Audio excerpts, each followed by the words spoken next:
Cassie, I'm watching for Paul to join. Yeah, I haven't seen him yet.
Mayor, I'd say once you have all the council members, you can probably go ahead and get started and he'll jump on. Sorry, I had to go completely out of everything and go back again. Okay, see Lisa. Jordan's joining right now. Okay.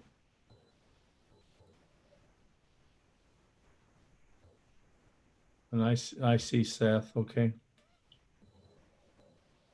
Okay. Council, are we all here? Yes. Okay. Again, let me make a statement that we are meeting pursuant to the determination of the governor, determination of the local government to meet in a virtual manner, which is designated for a 30-day period. This is under the direction of the governor. So we are meeting virtually. We invite you to join us and be involved. If you would, if you're not immediately called upon to speak, if you'd mute, we're getting a little bit of feedback back. This is our normal business meeting of August 11th, 2020. We have just completed our Truth and Taxation public hearing meeting, which was held in special session.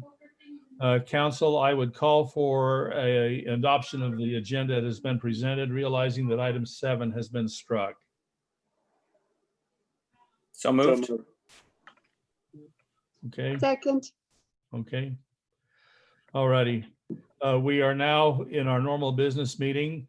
What I would like to do is I would like to ask anybody who was in the Zoom meeting with us, if you have public comment, if you're here by Zoom, not those that have sent emails and wish them to be read. If you're joining this meeting through Zoom, if you would go to the participant tab and raise your hand, the little blue purple hand, so that we can see, we'd invite you first to comment.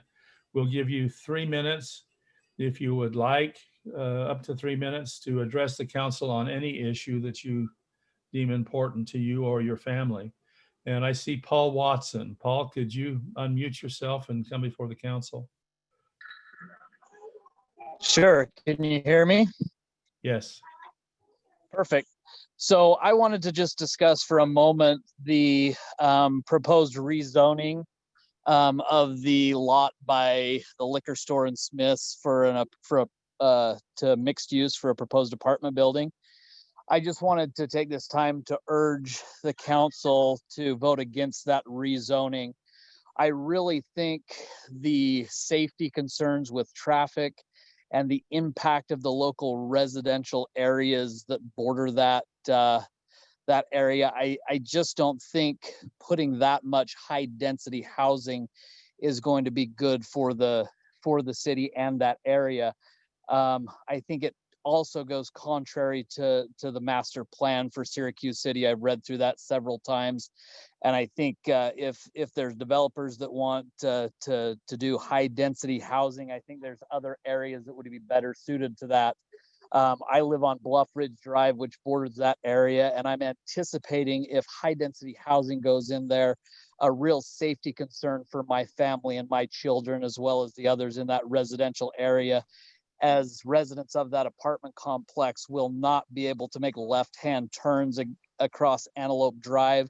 They'll be forced into the residential areas around that or through the Smith's parking lot, which is going to cause quite a bit of congestion and safety concerns. So that's all I had to say on that matter. Thank you so much. Thank you so much. We appreciate your comment. Is there anybody else joining us live in the Zoom meeting? I need to see. Mayor, the in-person public comment, the Volks are there and would like to make comment. All right, thank you. Yes, Mayor, this Yes. is Kay Volk again. We can shadow what we're looking at, but, and council members, it's just come to my attention just very recently in regards to possibly bonding for a super park on the south end of town, south part of town.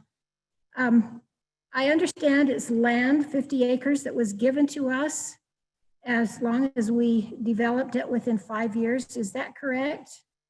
Because if it is, it sounds like a windfall for the city, even though we'd have to bond for it and we'd have to look forward. But in regards to tournaments that would be coming in, this would generate revenue, if I'm not mistaken. And I have to tell you, having sat on the council, sometimes, as Wayne said earlier, these are hard decisions and they're not sometimes terribly popular. But down the road, you see the huge benefit that it would have for the city. And so I just want to go on record that as far as the information I've been given at this point, which I believe to be correct, I think it would be a wise thing. And if we only have 2 more years to act upon this, we really shouldn't wait too much longer. Anyway, that and one other quick thing. I love that you have public comment. I love that you put out an opportunity for people to voice opinions. But the last thing we ever want to do is to have a government that is ruled by public opinion.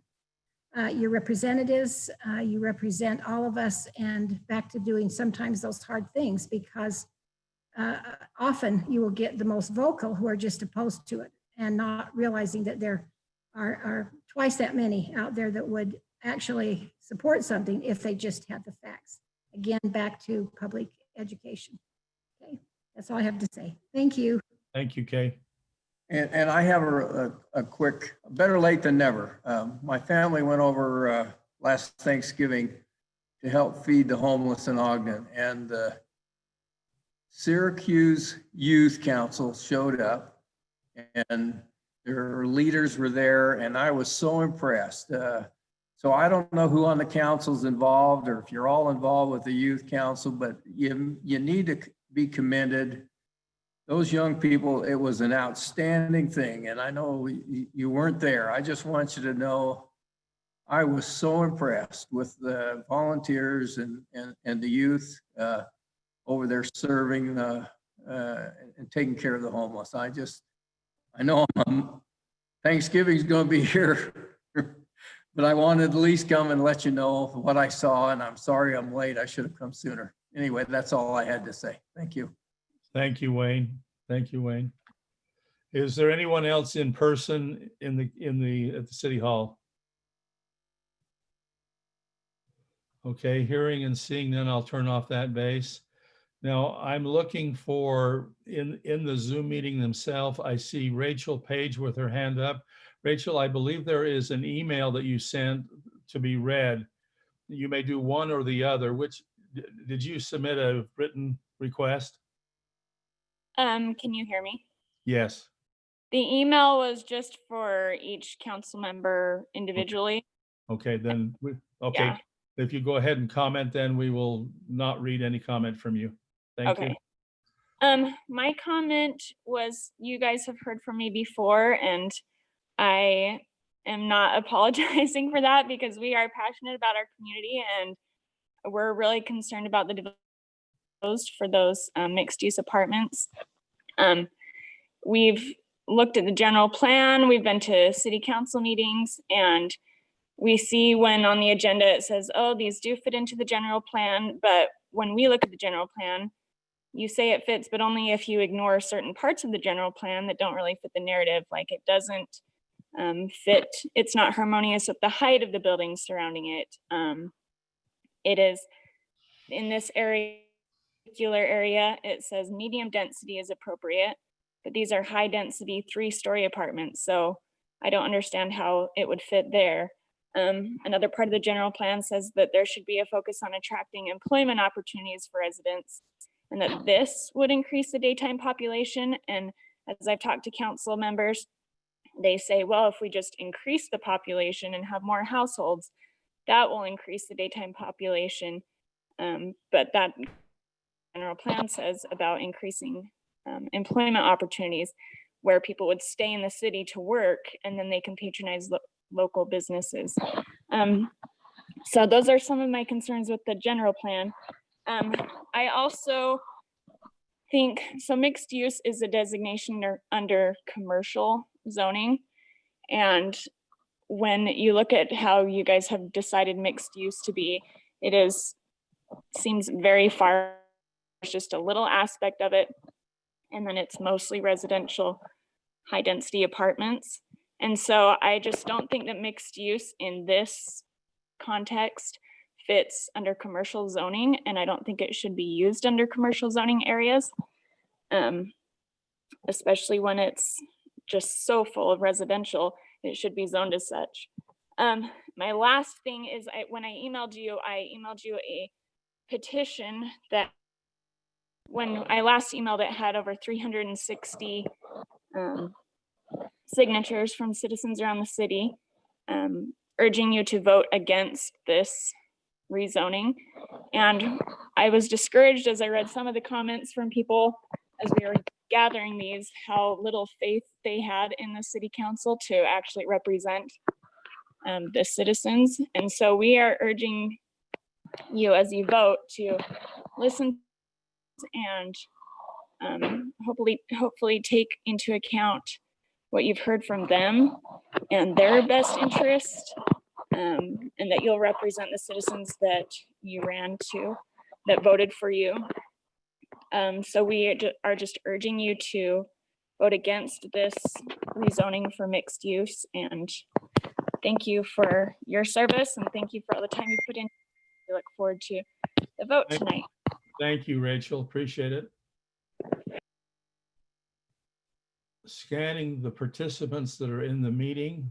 Cassie, help me. Do you see?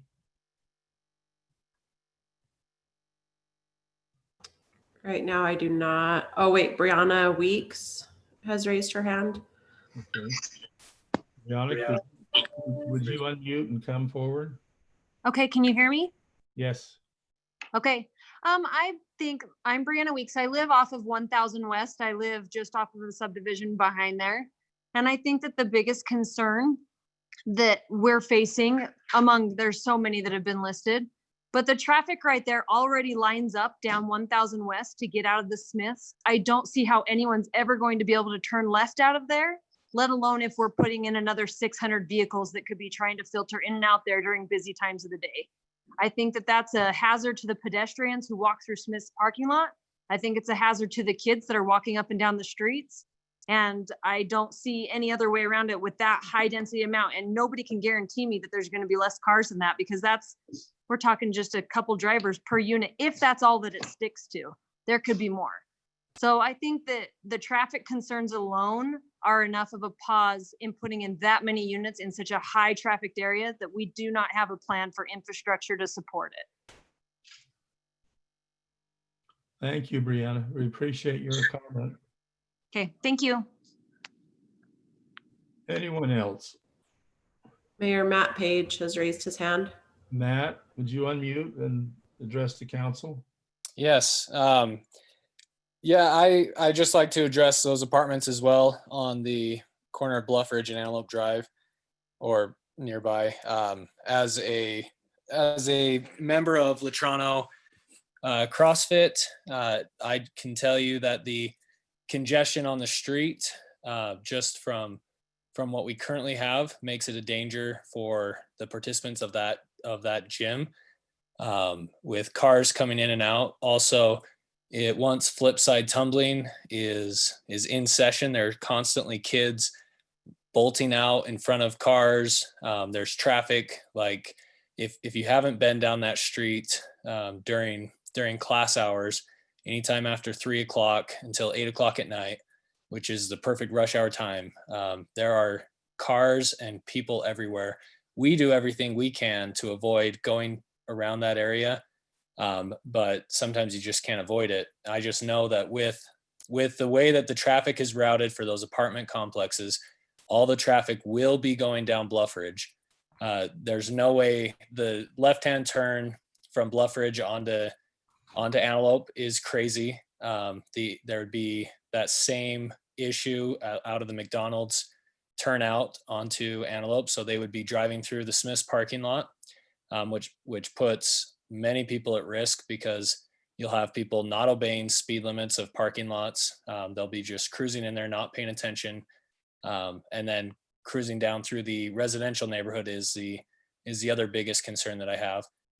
Also, if you look at all the cities that have implemented high density housing and have started making it into their general plan, they all put them next to the freeways or on-ramps, off-ramps, and putting this right smack dab in the middle would just create unneeded congestion for our city.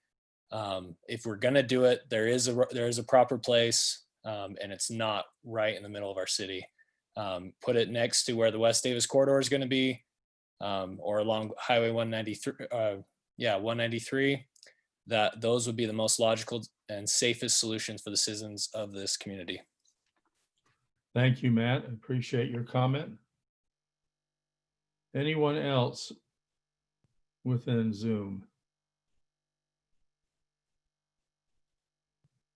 Mayor Curtis Roberts has raised his hand. Curtis, would you unmute yourself and address the council?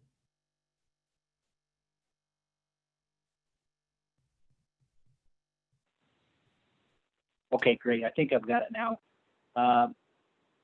And just so I understand, I did send in an email. I did attach a map that we had generated. If I give a comment now, that won't be read early, or I guess later. Is that correct? That's correct. Okay. I guess by chance, would it be shown to all the attendees, that attachment to that email? Curtis, we have a policy here in the city that if you want something to be projected, it needs to be part of the packet. The packet is ready on Wednesday, the Wednesday before. There are adjustments that can be made to that, but there is a practice to do that. So we can't allow you to share anything with the council written. Other than now, okay. So I do have a print off of it. Is it allowed to show during this comment period? No. Okay. Okay, well, I guess I would, if I may, decline and just have the email read, please. All right, thank you. Apologize.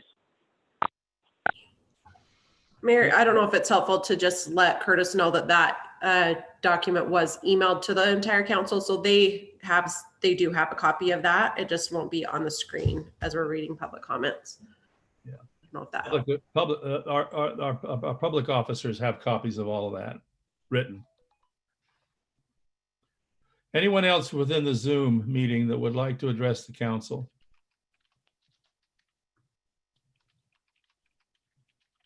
Seeing none, let's move to the written report. Cassie, can you begin that?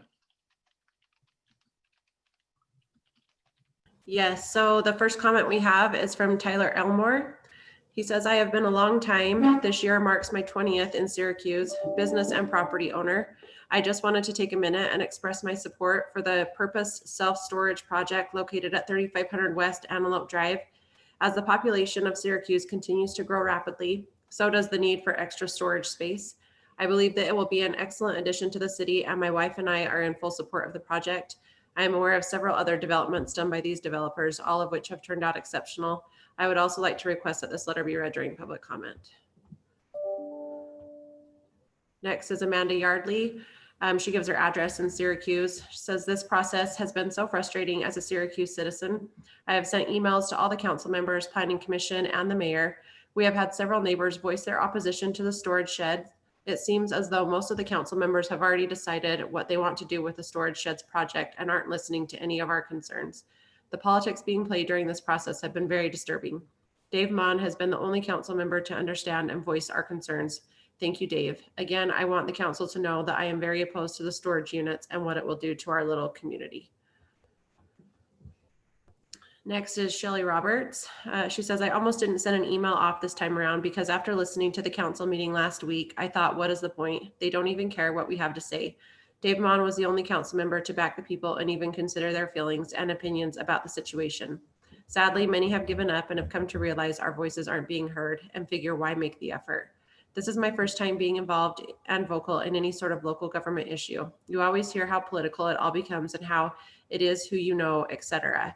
And I am sad to say it really is true. There is no doubt that the city council had already been pitched the plan, and where there is a working relationship with Greg Day, it shows how on board they were from the beginning. The fact that the Planning Commission's denial of the rezoning wasn't discussed at length also shows a disregard for their opinion. I thought it important to mention that the majority of the people writing in favor of the rezoning are close friends with the Days and Hughes, and most, do not live in our neighborhood. Again, I don't want to be repetitive in my comments about all the reasons why we do not want a storage unit in our neighborhood, but the truth is no one can predict, no matter the stats, etc., the negative effect it could have on us. To the city council member that disagreed with Dave Mon's comment about them not being plopped in a neighborhood, it would be completely surrounded by homes. Homes would be on both sides, behind them and across the street from them. There was a reason that property was zoned for residential use to begin with. I asked the council to show us that it isn't all about the bottom line and potential tax income, but that our local government truly cares about people and about keeping our beautiful city just that, beautiful and family focused. No amount of landscaping around these cinder block storage units will mask the fact that it never was part of the city plan to have it there. Thank you for your time. Next is Shane Larson. He says, I'm writing this in support of the proposed storage units on Antelope Drive in Syracuse. I think the location will be wonderful for people looking for a storage option without leaving Syracuse. And the access from Antelope Drive seems ideal, especially with the new road coming in. Thank you. Next is Cassie Koch. I would like to first start by expressing my gratitude to the council for the work that you do for our great city and community. Her name is Casey Hadley. It's just a different name than her email address. She says, my name is Casey Hadley. She gives her address in Syracuse. My husband and I would like to state our opposition to the storage units that have been proposed. There are many reasons for the opposition, which have been stated for weeks. Each week, we and many others have written in to express opposition to the project. The large number of citizens opposing the project led to the recommendation for denial by the Planning Commission. I would also like to express my frustration with the last meeting. I found it interesting that the majority of those writing in with support for the project all stated, it's better than a gas station. I do not recall a gas station being proposed. I was also frustrated with the council member that stated she wished these were built already because she was remodeling her home and needed a place to store her belongings. She also stated what a great neighbor storage units would be. I would like to ask, where is, in relation to the project, do you live, and do you have storage units for neighbors? I also found it inappropriate for another council member to state that he would like to talk to Greg Day about options for the property and some better ideas for how it can be set up. I find that inappropriate as it shows a relationship between the council and those proposing the development, leaving room for favoritism for this project. I would hope that you have read the minutes for all the meetings that took place prior so you can grasp the magnitude of opposition and understand the recommendation for denial given by the Planning Commission. Next is Kristen Day. The intent of my letter is to show support for the proposed storage facility project in my neighborhood. I live just around the corner from the property. My neighborhood and family will be affected by the decision made. This is a great choice for that property. As it has been mentioned, a quaint field in the rural farming community sounds nice. However, that's not what Antelope Drive in Syracuse is anymore. The mentioned higher and better use is higher and worse for us as a neighborhood. We are looking forward to a highway interchange just a couple blocks down in the near future, and this project would make a very nice buffer from the traffic to our neighborhood. The height of the buildings will not obstruct views. The storage use makes for quiet neighbors, less traffic than other possible options, and the nice landscaping proposed will be pleasant and maintain relative privacy for the adjacent neighbors. Furthermore, with all the residential growth happening here, a clean, safe storage facility will likely be well used. We, the Days, enjoy supporting our neighbors and their local business ventures, from lemonade stands and school fundraisers to recreation rentals, restaurants, and medical facilities. We think the people and community here is what's special about Syracuse and makes it great. Why not support another local business and help reduce our citizens' tax burden, which is going up? Next is Chad Sprent. To whom it may concern, as a citizen of the city for over a decade, it is clear Syracuse is still in a growth phase. With growth comes additional needs to accommodate the influx of people and the citizens' ever-changing needs. Increased infrastructure, along with new commercial opportunities, will be needed to facilitate increased population. Additional storage options will also be a need as the city population continues to grow. I live a few blocks away from the proposed storage unit site and believe it will be a huge asset to the growing city. I believe that since the growth and development west of Bluff continues to be a large portion of the residential growth in Syracuse, close and easy access to storage units will be very beneficial to its citizens. I also understand the concern posed by some that express their fear of increased crime or theft in the area. However, the fact that the developer also lives in the same neighborhood of the proposed units mitigates my fears, knowing that they will do all they can to ensure safety through every means possible, including security systems, cameras, etc. To me, storage units would be ideal compared to other potential options for that ground. I also have known the developer professionally for approximately 12 years and have seen the success of many of their projects and businesses over that time. Because of that history, I am confident that my neighborhood will be in good hands. Justin Palmer is next. He says, I live about 100 feet from the property in question. Of the potential uses of the property, our family feels the best about storage units. After thinking through other potential business uses of this property and looking at the details of proposed storage units, we feel that the storage units will not negatively impact our family due to traffic, lighting, noise, or other considerations. Most other potential business uses of the property would concern us. Thank you. Okay, next is Don Zambrana. I want the City Council to hear my opposition to the rezoning of property on Antelope Drive near Doral Avenue. He provides his address and says he lives in the Miller Springs subdivision. I feel that if this property is rezoned in order to build a storage unit, it will have a major ripple effect. This is currently a residential property. I purchased my home thinking I would be living in a residential neighborhood, not an industrial complex. When the properties next door to this storage unit are sold, they will probably not be purchased by a residential family, but will be developed into more industrial or business entity if this is rezoned. And at this point, it is impossible to know what type of business or industrial development will transpire. The new owners of this property should develop more homes, not a storage facility. I feel that if they want to build a storage unit, they should have purchased a commercial property, not a residential property. I understand that some people who do not live in this neighborhood have supported this rezoning, but the City Council should listen to the people who will be affected by the rezoning, not people who do not live near this property. Next is Shane Miner. He provides him and his wife's name and their address and says, we are in support of the rezoning of the property in question at 3500 West and 1700 South from residential to commercial. Thank you for your consideration and service to our community. Next is Spencer Brimley. Dear Mayor and City Council, thank you for your time and consideration on this matter and for the time you dedicate to have an open and honest dialogue for the residents of Syracuse about this request. Due to another obligation, I am not able to attend the meeting and would like to submit my support for this request in writing. My name is Spencer Brimley, and I am writing to provide and offer my support for the request to amend the Syracuse City General Plan along with the associated rezone request listed as item 11 on the agenda. Syracuse has been my home for just over 10 years. He provides his address in the Tuscany Meadows subdivision and says he's about a half a mile from the southern boundary of the subject property as the crow flies. This request has been brought to my attention, and although I am not adjacent to the property, it is still in my neighborhood, and so I am adding my voice of support for this request. This requested change is appropriate for this parcel and many other areas along the Antelope Drive corridor. Commercial development is needed, and this request creates an opportunity to enhance our land use to allow for those opportunities to come. Along with the request, the council approved the proposed ordinance for changes to the general plan and zoning for this parcel. Additionally, I would support changes to the entire Antelope Drive corridor to provide for more commercial opportunities close to the people. Please accept this letter as my support for this request. Next is Jeanette Spangler. She says, I'm writing yet again to oppose the rezoning of the parcel of land at approximately 3300 West, 1700 South from residential to commercial. We purchased our home here 8 years ago next month. After looking at almost 60 houses in neighboring towns, we chose this one due to the neighborhood and growth of a residential community. This didn't include looking off my deck at cinder block buildings, no matter what color lipstick they put on a pig. We expect our schools and city buildings to be cinder block with architectural facades. They are supposed to be utilitarian due to the nature of their purpose to the community, which are also funded by our city taxes.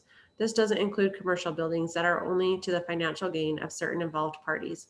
Honestly, I'm so extremely tired of this debate and disappointed that it has gotten this far. This subject has obviously been a sore spot and caused discontent between our neighbors. The Syracuse Planning Commission have already voted against this after hearing from our citizens twice, and we are now on yet another city meeting discussing these storage sheds. It truly makes me wonder who is in whose ear or greasing whose palms.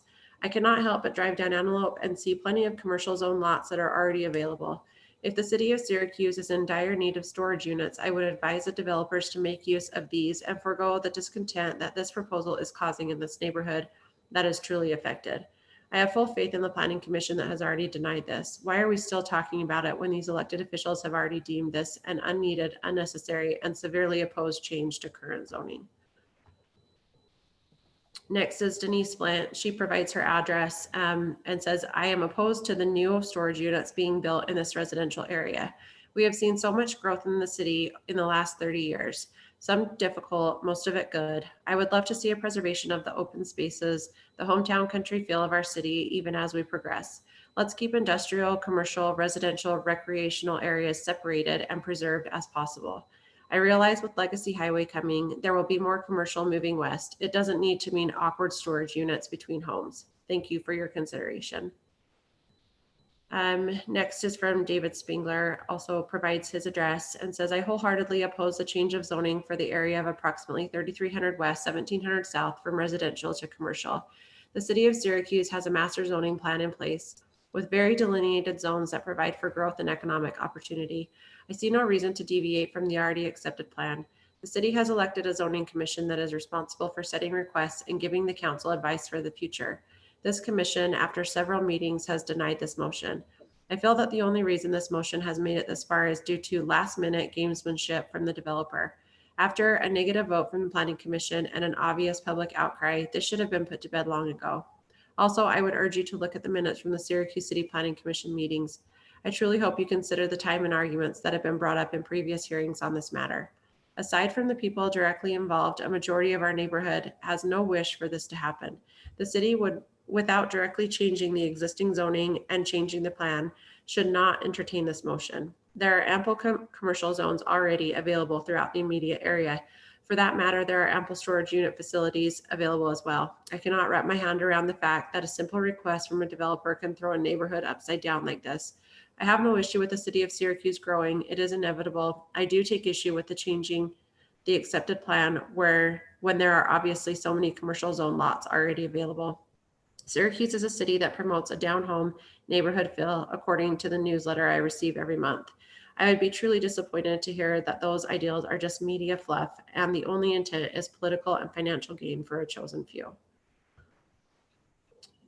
Next is Stephen Yardley. Hello again, my name is Stephen Yardley. He provides his address and says he wanted to reiterate his opposition to storage sheds on Antelope Drive. Please don't sell out our neighborhood. Okay, next is Kevin Thompson. I am really not sure where to begin or how to write this letter. I am neighbors to Josh and Greg, and I am writing to let you know that I honestly do not feel Josh Hughes and Greg Day would ever do anything to our area that would jeopardize the community. I believe they have thought this project out and would not do nothing to hurt anyone in the neighborhood. I also feel if someone had a better solution to the property in question, they would be open to any ideas. I also know that they have tried to address the fears, questions, and ideas that have been presented to them in an open and honest manner. So far, all I have heard is, I just don't want storage units. Leave it an empty field. I am certain that many ideas have been entertained for this property. When the Mills family owned the land, it was a great farm area and was used as such for many years. I have lived and raised my family in Syracuse for over 29 years and have watched things change. There was a time that we could look out our back door and see clear to the island and all the way to Bluff Road from our front window. The only constant in life is change. Hopefully that change can somehow be for the good of the majority. It would be nice if the property could just stay a field. That would be great, but not realistic. With Legacy coming and this becoming a main off and on location, with Antelope Island on this road, traffic will increase. Commercial buildings such as convenience store, townhomes, apartments, etc., will eventually be built in this area. I think the developers have looked at what would be the best project to protect their family and home values. I have heard crime rates will go up with this project, and we just don't want what storage sheds will bring. I am curious what that statement means. Well, with the increase in traffic in commercial buildings of any kind, crime rate will probably go up again. And I am confident that the developers have taken this into account and again are willing to discuss this and provide any information that is requested by the public. This project will have security cameras and be directly behind the investor's home where the most important people in his life live. You don't think they want to keep them safe? I have heard so many reasons why people don't want them. Hey, they will make money. Hey, they will make more money than me. I just don't like storage, etc. I believe this is not a bad project and should be approved. I believe it will make a great sound wall from all the traffic on Antelope and is better than most other projects. Maybe a Maverick can go there, then I can walk to get my soda. I am kidding. My fear of what would end up on this property goes far beyond what a set of well-maintained and highly secure set of storage units can and will bring to this property. This is just my opinion. We have a great neighborhood, and I hate to see the tension this has brought. He also provided an article, Mayor and Council, that I sent to all of you as part of the public comment packet. Let me just skip through that. Okay, next is from Kim and Lee Zelinka. They say we are opposed to the storage units that is being proposed to be built at 3500 West, 1700 South. We would like for the area to continue to be residential. Next is Mike Palmer, Syracuse City Council. I have been a resident of Syracuse for over 20 years. In that time, I have watched Syracuse grow from a sleepy town of less than 10,000 people to around 30,000 people now. I have watched Antelope Drive transform from a 2-lane road to a 5-lane highway. As Syracuse has grown, I believe the city government has done a satisfactory job of managing the growth over the last 20 years. Commercial enterprises are focused along Antelope Drive and the other major arteries through Syracuse, 1000 West and 2000 West. I strongly believe the proposed storage units at 3500 West and Antelope Drive continue to fit this model that is both sensible for business and the community. In this time of economic uncertainty, I believe that it is in the best interest of the city to expeditiously approve any investments by quality businesses in the city that enhance the offerings to the citizens of Syracuse. If the macroeconomy continues to deteriorate, these quality businesses may not be willing or have the means to invest in the future. Please approve the storage units at 3500 West and Antelope Drive. Next is Paul Fish. He says, I live in the neighborhood of the proposed storage units on 3500 West and 1700 South. I am very against this rezoning. We bought our property knowing it was a residential area and safe for our children. We feel that there are other commercial properties in the area that are already zoned for commercial use that could be used for this venture. We would like to see single-family housing on 1/3-acre lots there instead, which would fit the layout of our existing neighborhood and surrounding neighborhoods. I feel this decision is going to affect all of our properties, the safety of our children, and the safety of those that attend the school in the neighborhood. I've heard many voices in my neighborhood that are all against this happening. Please consider listening to all of the existing residents, not just the residents that will make gain from this. Thank you. Next is Branton Bauman, I believe is how you say his last name. As a member of this community, I feel that it is important to voice my opinion on local matters. With that being said, I want to take a moment and express my support for the proposed plans for the storage units off Antelope Drive. Throughout this process, I have witnessed the time and care that the owners of these storage units have taken to explain the proposed plans to concerned citizens. For me, this validates my opinions furthermore that these storage units will be well maintained and meticulously cared for. These owners take pride in their work and take pride in the fact that this will be something they will be looking at in the future, hence why it will be a wonderful addition to the community. I can't express enough my support for this project. I hope to see a motion to approve these storage units and see this wonderful master plan come to light.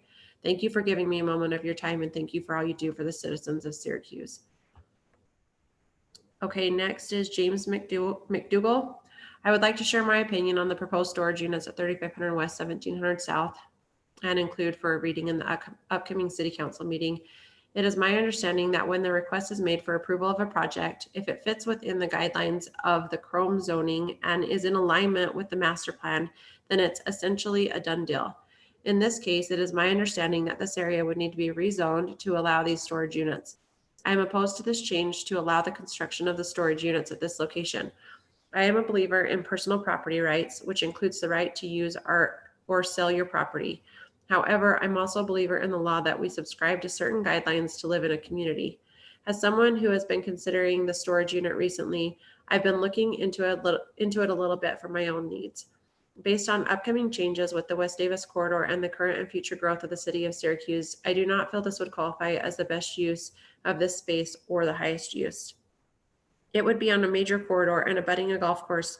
From an aesthetics perspective, a set of storage units along our major corridor is not the aesthetic we are looking for, especially considering it is the gateway to Antelope Island and would be the impression many visitors to the island have of Syracuse.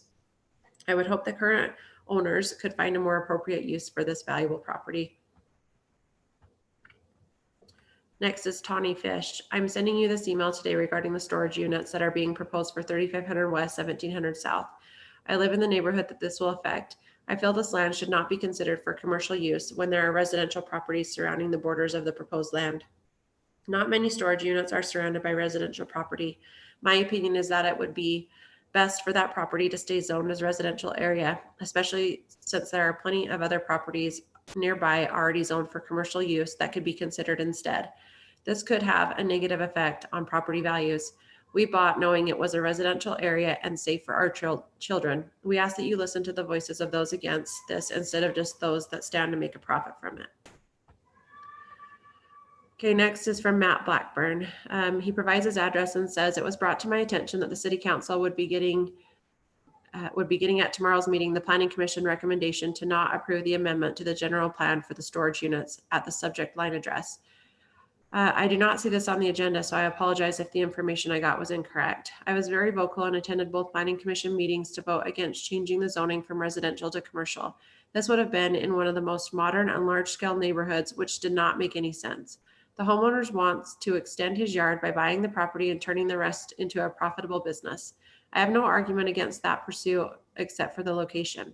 This homeowner's decision would impact the entire community and urge the council to vote this and future attempts down.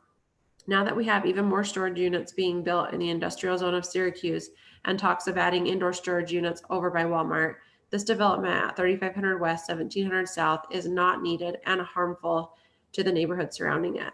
Furthermore, I know if this fails to be approved, the homeowner plans to make another zoning request to change from low density residential to medium high density residential, and then to apply for zone change to neighborhood services because neighborhood services allows storage units as a major conditional use. I would urge the council to not approve any changes to the general plan, the residential zoning, and any conditional permits needed to build storage units in our neighborhoods. It was clear that most of the community that came to the meeting were against this and do not want this in our neighborhood. In the many discussions, it was clear that the criteria for changing the general plan and rezone was not met. 1, the zone change is consistent with the comprehensive plan for the area. 2, there is an urgent direct need for the zone change. 3, zone change is consistent with surrounding areas. And 4, zone change is consistent with the orderly development of public services. For a homeowner to buy adjacent land to make their personal yard larger should not constitute an entire general plan and zone change so that they can develop the remaining land for financial gain to recover the costs in this residential area. I would highly appreciate if the council were to review the previous public comments made, the planning commission recommendation to deny, and my current comments to hopefully deny this request. Thanks, Matt Blackburn. Okay, next is Hillary Robinson. She says it's from her and her husband, Zach and Hillary. She says, we are 11-year Syracuse residents and would like to share our support for the planned Antelope Drive storage units. We feel this is the best use of the land given the prohibitively high cost of developing this parcel into residential lots. As such, development of a storage unit seems to be the best option for bringing a business into the neighborhood. It is our understanding that they will be aesthetically pleasing, matching the surrounding community. The plans that the developer have put in place to keep the area traffic free and with curfew parameters and height restrictions makes sense, and I don't feel that it will cause an issue. It seems very well thought out with plans in place to address concerns that neighbors have voiced. We express our support of this project and feel it will be a good fit for the community. Please consider sharing this letter at the upcoming city council meeting concerning this project. Next is Josh Wayment. He says, I live just a few houses south of where the proposed storage units would be built. I am a prosecutor for the Davis County Attorney's Office, where I prosecute everything from petty infractions to first-degree felony murders that occur in Davis County.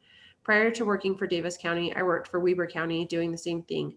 I screen cases that officers throughout the county send in for the purpose of determining whether criminal charges can be filed. I routinely screen charges involving storage unit burglaries. They are a common target that criminals go after because they hold a lot of property, are generally easy to break into, and can often be difficult to prosecute. I have personally screened 2 cases in just the last 2 weeks involving storage unit crime, and that doesn't count the other 14 prosecutors in my office who are screening cases as well. My experience of storage units being a prime target was no different when I worked for Weber County. In one of the above mentioned cases that I recently screened, the victims there were meeting with someone inside the units to purchase an item being sold. While their vehicle was parked outside the unit, an individual broke into their truck and stole their phone, purse, and other belongings. The suspect then used a credit card inside the purse at a couple of businesses prior to the victim canceling the cards. The second incident involved the suspect breaking into 4 separate units and stealing the various property from each, to include identifying documentation, blank checks, and valuables. The checks were then forged and money was stolen out of the victim's account. The suspect in that case had used her brother's storage unit code to get in and had been living in the unit.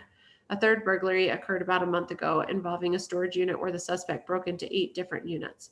Unfortunately, we were unable to charge anyone with those burglaries due to insufficient evidence to prove them beyond a reasonable doubt. All of those burglaries happened between Centerville and Bountiful, very close to I-15. Although comment has been previously made that there have only been a few crimes within the last 2 years at the storage units in Syracuse, one thing that Syracuse offers as a source of protection is its distance from any freeway or interchange. A nearby freeway interchange is attractive to criminals as it allows for a quicker getaway. Being so far west from I-15 helps Syracuse in this regard. We know this will not always be the case once the corridor is completed. That will allow for easier escape, which will contribute to additional criminal activity making its way to our area. A storage unit so close to that corridor will be an attractive target. And keep in mind that even when a criminal is caught, charged, and convicted, and restitution thereafter ordered for any damage, harm caused to someone, in my experience, we're lucky if 1 case for every 10 to 20 cases does the restitution actually get paid by the criminal, and there's nothing we can do about it. While a concern as to what happens to someone else's property within a storage unit may not be of paramount concern to some, it should certainly raise concerns for those living in the neighborhood that surrounds it, regardless of whether a criminal, hang on just one sec.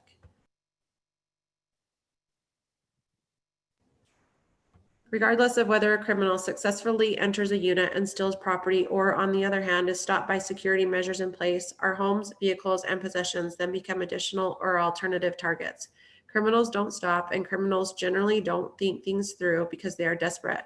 Oftentimes, locks, cameras, and lights don't dissuade criminals from attempting to break and enter. We don't want the attraction that storage units bring to put our homes and our children in the crossfire of a potential burglary or assault. We don't want to make our neighborhood a target for the criminals to victimize, and unfortunately, storage units right next to the residential homes do just that. Sincerely, Josh Wayman. Okay, next is from Tanika Midah. She says, as Syracuse grows, it makes sense to me to have commercial buildings on Antelope Drive. There are already some. Paul's Automotive is a small distance away from where these storage units would be. I know a lot of people love that Paul's, and having it so close is part of its charm. I would love to have storage units where the Hughes are proposing. I have known Josh and Sharice Hughes for 8 years. I have lived in their neighborhood and have served with them in church callings. I know them to be kind, thoughtful, and hardworking people. If they want to build storage units, I know the units will be well thought out, beautiful, and they will contribute to our community. Many thanks. Okay, next is Melanie Hawks. Once again, thank you for your time and consideration in this matter. I will keep my comments brief. Please consider a vote against changing the master plan of Syracuse City. This parcel of land is bordered by homes on either side, in the rear, and directly across the street. We built our homes with the understanding that we were in an R1 area, and we implore those involved to allow this area to remain residential at this time. This neighborhood service is neither necessary, needed, or wanted. Although we don't know what future development will bring, I don't believe this is an appropriate reason at this time and in this manner. Thank you, Melanie Hawks. Next is J&R Wolf Chief. I have lived at, and he provides his address, for 11 years. I was the first to move in at Miller Landing. The storage units being proposed should not be allowed to be built in the middle of this residential neighborhood. He also provides his phone number. Next is Heidi McKeehan. Both my husband and I feel that Antelope Drive is a road that many travelers from around the world take to get to Antelope Island. It is a road that paints a picture of what our city stands for. We feel that storage units will detract from the beauty and cleanliness of our city. We cannot attend the meeting tonight, but as residents of Syracuse of 14 years, we desire our voice to be heard. Thank you. Next is Mark Lawrenson. It is my understanding that you are currently considering a rezoning classification to allow construction of a storage unit complex in the residential area at approximately 3600 West Antelope Drive. I respectfully ask that you consider the below listed points prior to making your decision. 1, I can only assume that the property under consideration has been zoned residential for some time, and most certainly prior to the current owner's purchase of said property. Further, when the residents in the vicinity of this property made the decision to invest in their homes, they had a reasonable belief that their neighborhood would be free from commercial development. Now you are being asked to upend these facts for nothing more than expediency and financial gain for the owner of the property in question. The fact that this property is zoned residential was readily available to the owner when the property was purchased. Now that the facts don't support their plans, they wish to change the rules to achieve their desired outcome. I prefer not to go into a lengthy discussion on the merits, detriments of a storage unit complex in a residential area, as I feel most are self-evident. I would simply point to the fact that areas are designated residential and commercial for several reasons.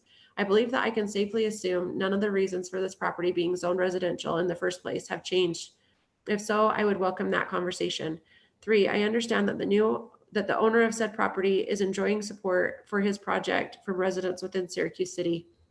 However, I ask you to consider not just the fact that these supports may reside within Syracuse City, but rather their proximity to the proposed development. As the old saying goes, it's easy to vote for something that's not in my backyard, but I assure you this development is in my backyard, so to speak. Incidentally, it may be worth asking how close this development would be to the property owner's residence. Again, not in my backyard. In closing, I would leave you with these simple questions. Would you want this development in your neighborhood? Would you want the increased traffic, increased visits from people, not your neighbors, in your neighborhood? Would you want the precedent set that the property can be acquired in your neighborhood? Then the zoning rules changed to accommodate convenience or greed. I hope not. Thank you for your consideration, and please feel free to contact me with any questions. Just 1 second. I've got to clear my throat. Cassie, you're doing great. Thanks.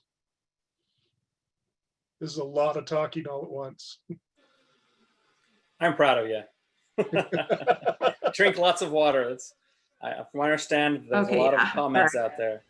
I had to gulp beverage for a second. Okay, next is Barbara Casey. She says, please take into consideration the wishes and views of these people that would be affected by rezoning and allowing storage units to be built in a residential area.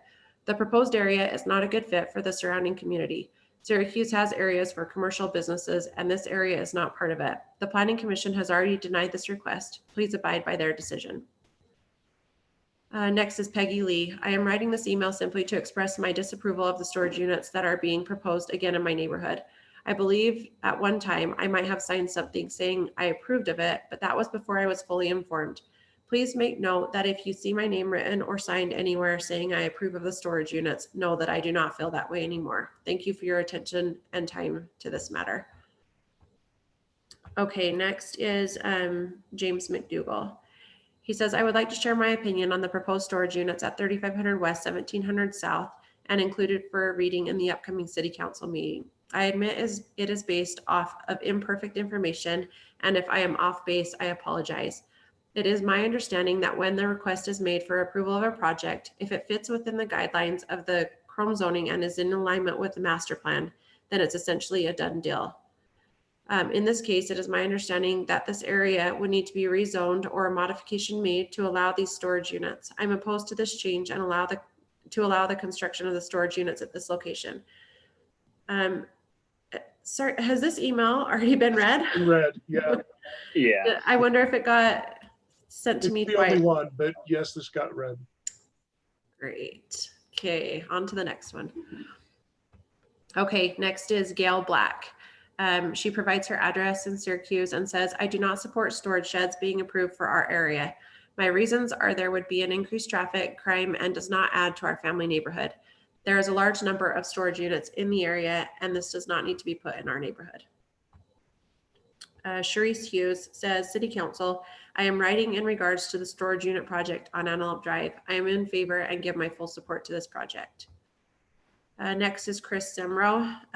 She says, I've included a short letter of support for one of the items on tonight's city council agenda. She says, she provides her address on South Mills Lane. I want to voice my full support for the proposed rezoning and storage unit project at the former Mills property on Antelope Drive. I hope the council feels the same. Next is Ryan McKeon. Says, I am very much opposed to these storage units being built in this location. It seems short-sighted to turn this area, in many ways the crown jewel of Syracuse, near the Glen Eagle Golf Course, beautiful farmland, and the gateway to Antelope Island as a location for units more suited for an industrial area. This project would detract from the beauty of the area and devalue properties. In addition, it is likely to increase traffic and clutter to the community.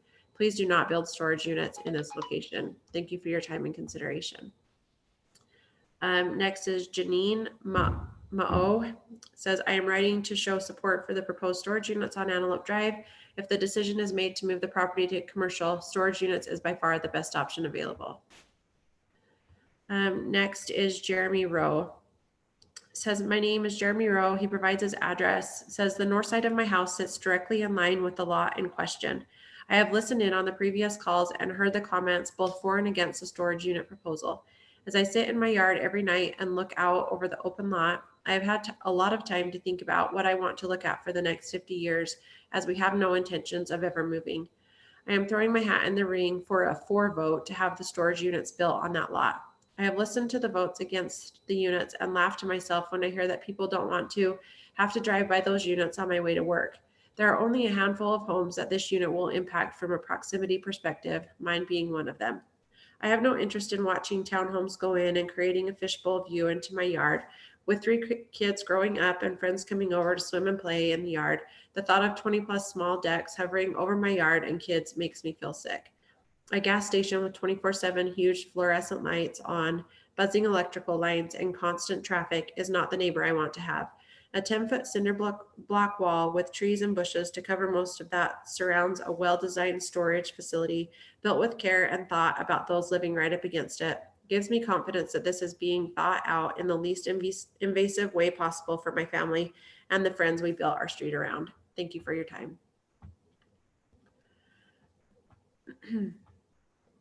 Okay, next is from Kelsey Wayment. She says, I live just south of where the proposed storage units would be built. I urge you to follow the recommendation that was made to you by the Syracuse City Commission to deny the request to change the land being zoned from residential use to neighborhood services use, thereby allowing it open for commercial use. Although the City Commission is not elected by citizen vote, they were appointed by you, the mayor, and City Council. It is not their purpose to listen to the people of Syracuse City regarding proposals such as this, apply their knowledge and common sense about it, and then represent the community's voice to you by way of recommendation. In the last meeting, with exception to one city council member, it seemed as though the recommendation to deny the proposal wasn't even considered. Only one citizen spoke up during public comment, although many individuals against the proposed change were present. I didn't voice my opinion in that meeting because I expected my voice to be heard through the recommendation of the City Commission. I'm sure others felt the same way. Please take note that the recommendation was to deny the change in zoning. That recommendation was made after 2 meetings during which a majority of individuals who spoke up expressed their objections to the proposed storage units. The people of the community directly impacted by this proposal to especially include everyone in and around the Miller Springs neighborhood south and southwest of this proposal purchased their properties in reliance on Syracuse City's land zoning plan. Some have concerns that property values will decrease. Some have concerns that traffic flow will increase. Some have concerns as to the aesthetic disappointment that storage units, regardless of how nice they are built, will create. Both for and against can argue each one of these points, but the fact remains that we purchased our properties where we did to be away from commercial use, to be away from business buildings and detractors, and to allow for that change despite strong objection against it is an unfair representation of the community. I hope you will not only look at how much money the units can bring into our city and help us keep our neighborhood free from commercial use. There is already land zoned elsewhere in Syracuse for commercial use to be utilized in our city. Thank you for your time and reading my concerns. Okay, next is Wendy Semro. I just want to show my support for the storage units on Antelope Drive. I think that it could be very beneficial to those who visit Antelope Island frequently. It would be nice to have a nearby storage unit to keep camping, hiking, and biking gear that is secure, clean, and convenient right on the way out to the island. Please consider this city opportunity when voting today. Okay, next is Jake Barbin. Says, I am writing to voice my opposition to the development of storage facilities at 3500 West and 1700 South. I consider 3 of the 4 families invested in this property close friends, so I've really grappled with my position on this. On one hand, I really want to support my friends. I've actually consulted free of charge with this developer on a previous development of his to help offer some perspective from my experience. Of course, we want our friends to be successful, and I'm always happy to support them.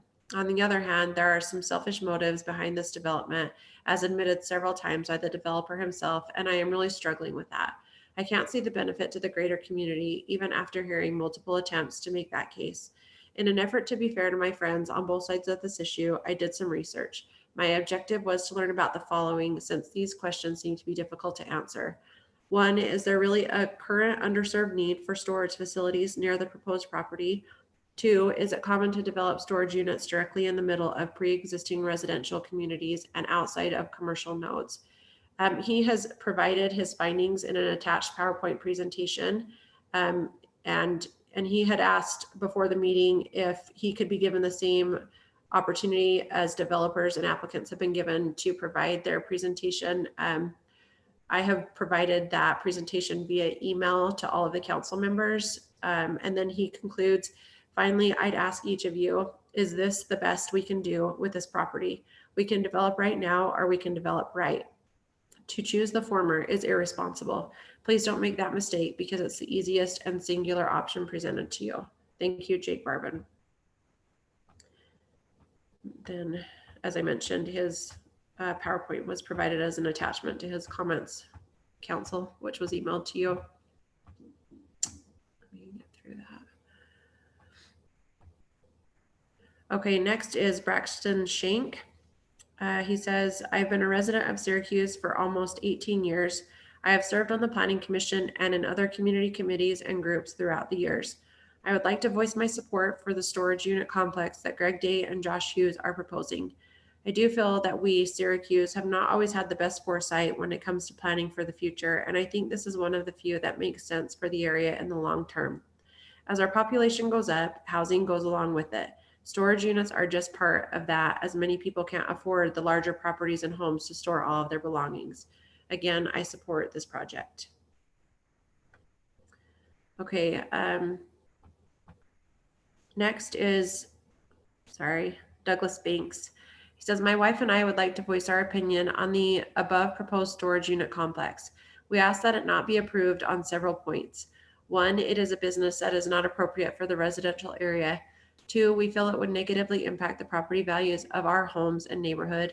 3, we feel it would be a safety hazard to the many children who attend Buffalo Point Elementary School that is very close to the proposed location, as well as the children who walk to and from the Syracuse Arts Academy.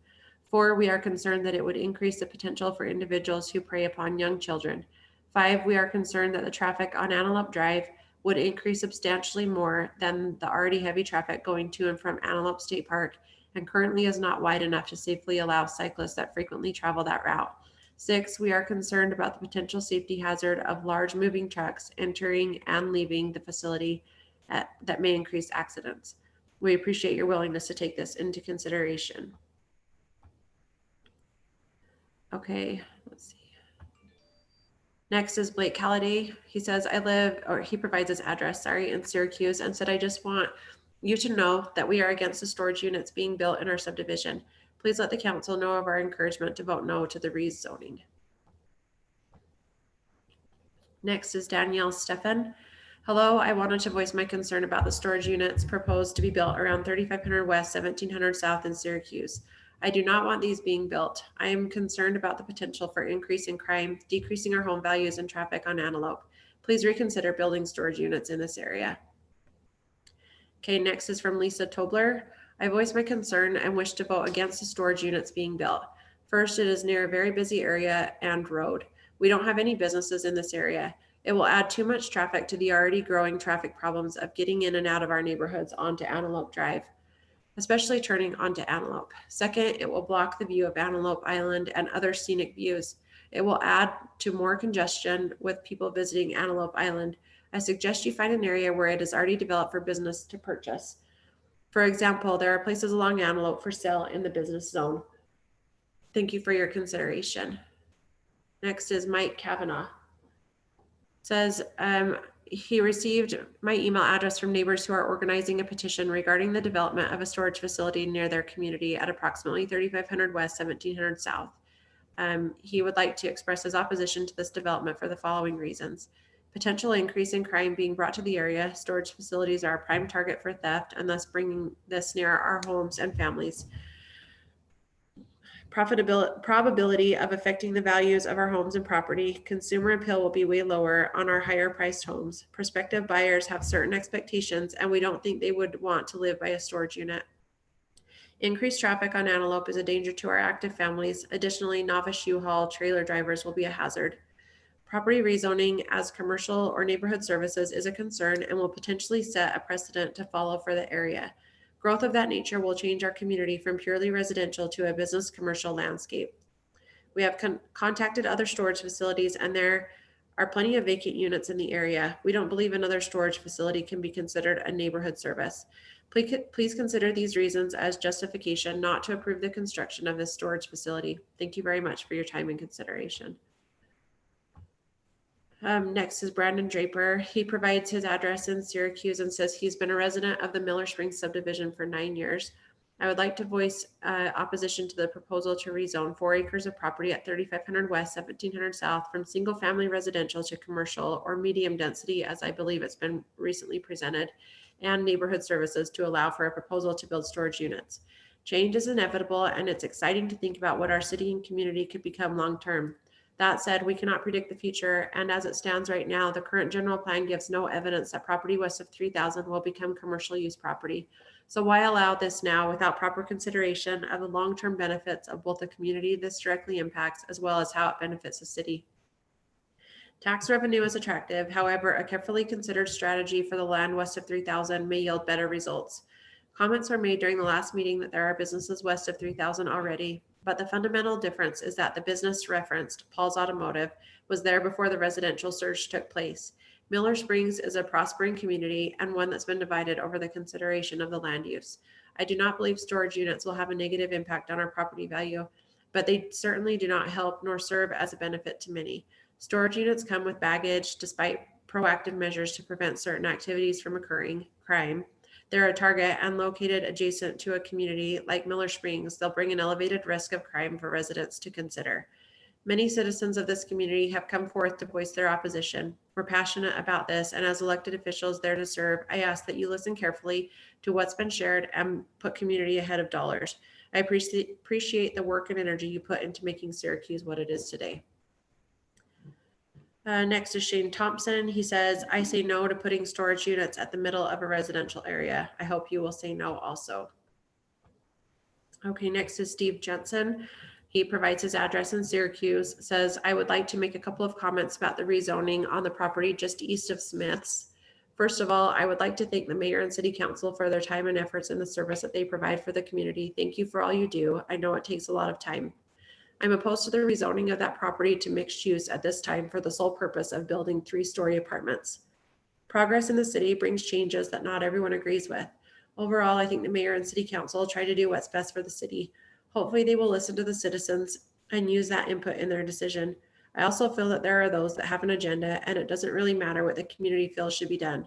If that agenda can't be accomplished, so be it. From the comments and discussion from previous meetings, it is obvious that tonight the first part of the agenda will be completed and the rezoning approved, which will open the door to more apartments west of this project and east of this project.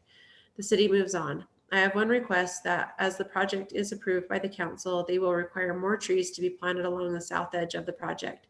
There really needs to be a good buffer between the 3-story apartments and single level residential homes to the south. 1 tree every feet is not really going to accomplish that. Thank you for your time. Next is Joe Salden. Says there is a proposal before the City Council of Syracuse to allow for building of storage units at approximately 3500 West, 1700 South. I am strongly opposed to allowing the building of storage units at that proposed location.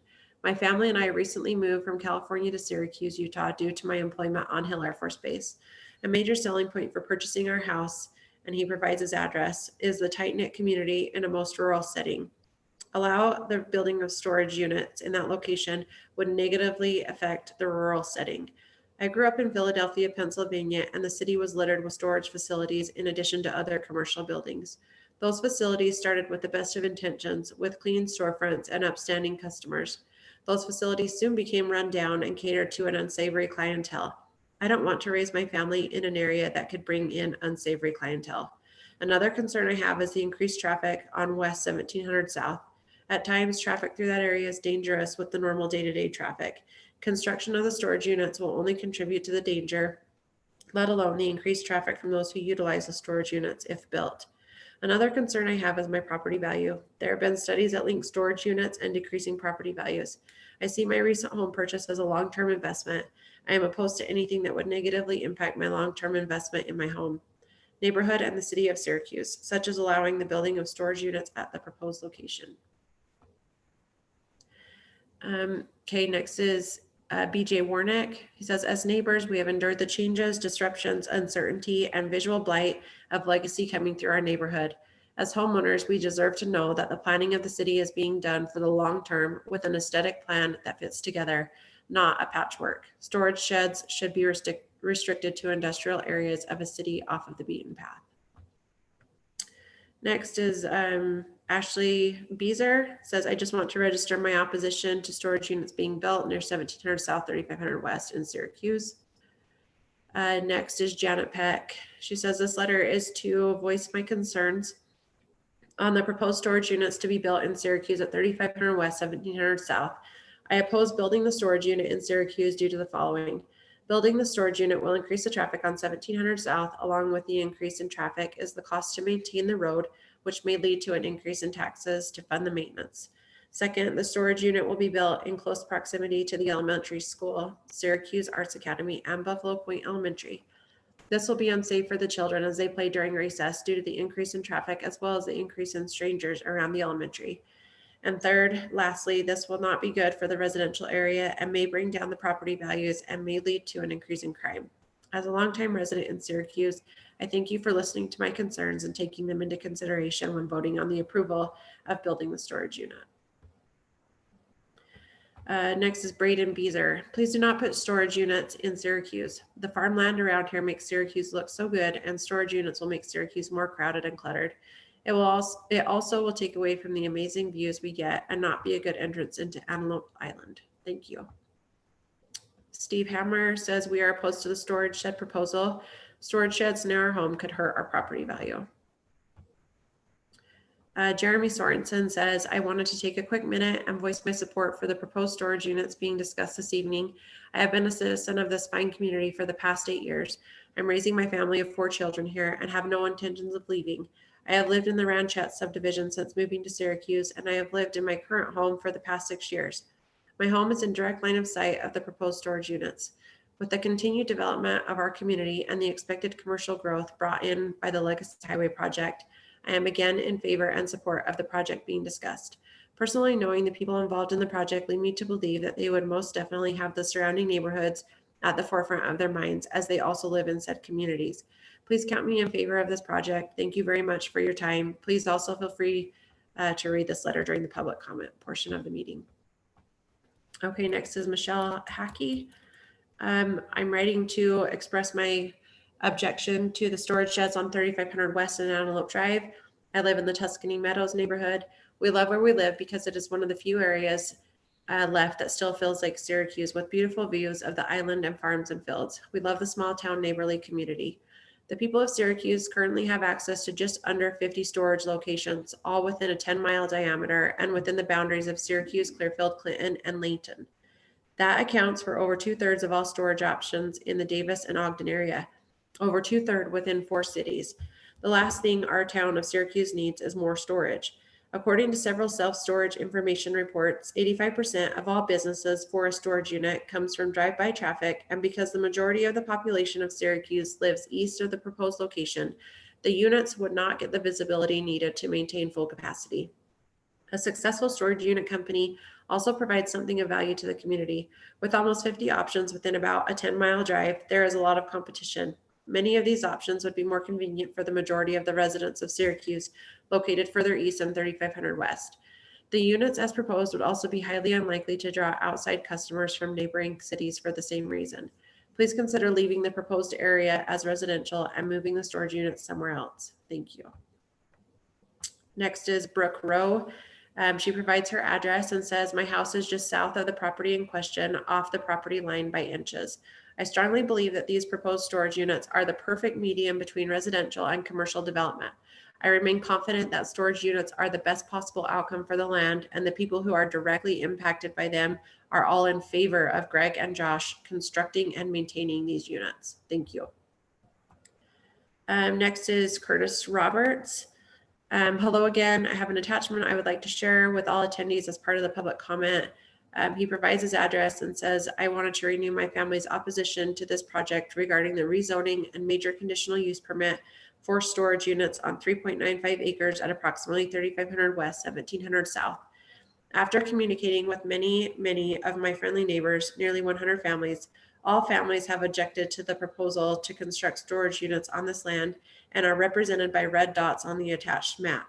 More families communicated opposition but requested their households be withheld from the map in an effort to avoid the potential of hurting feelings of their neighbors and friends.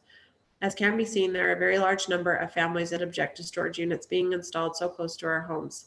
As has been said before, there are around 20 storage facilities within 10 miles which remain underutilized. There is frankly no need for additional facilities in this area. Please align yourselves with the desire of the great families in this area of Syracuse and support us by keeping our residential area zoned as is, thus maintaining the homey feel we all feel and love.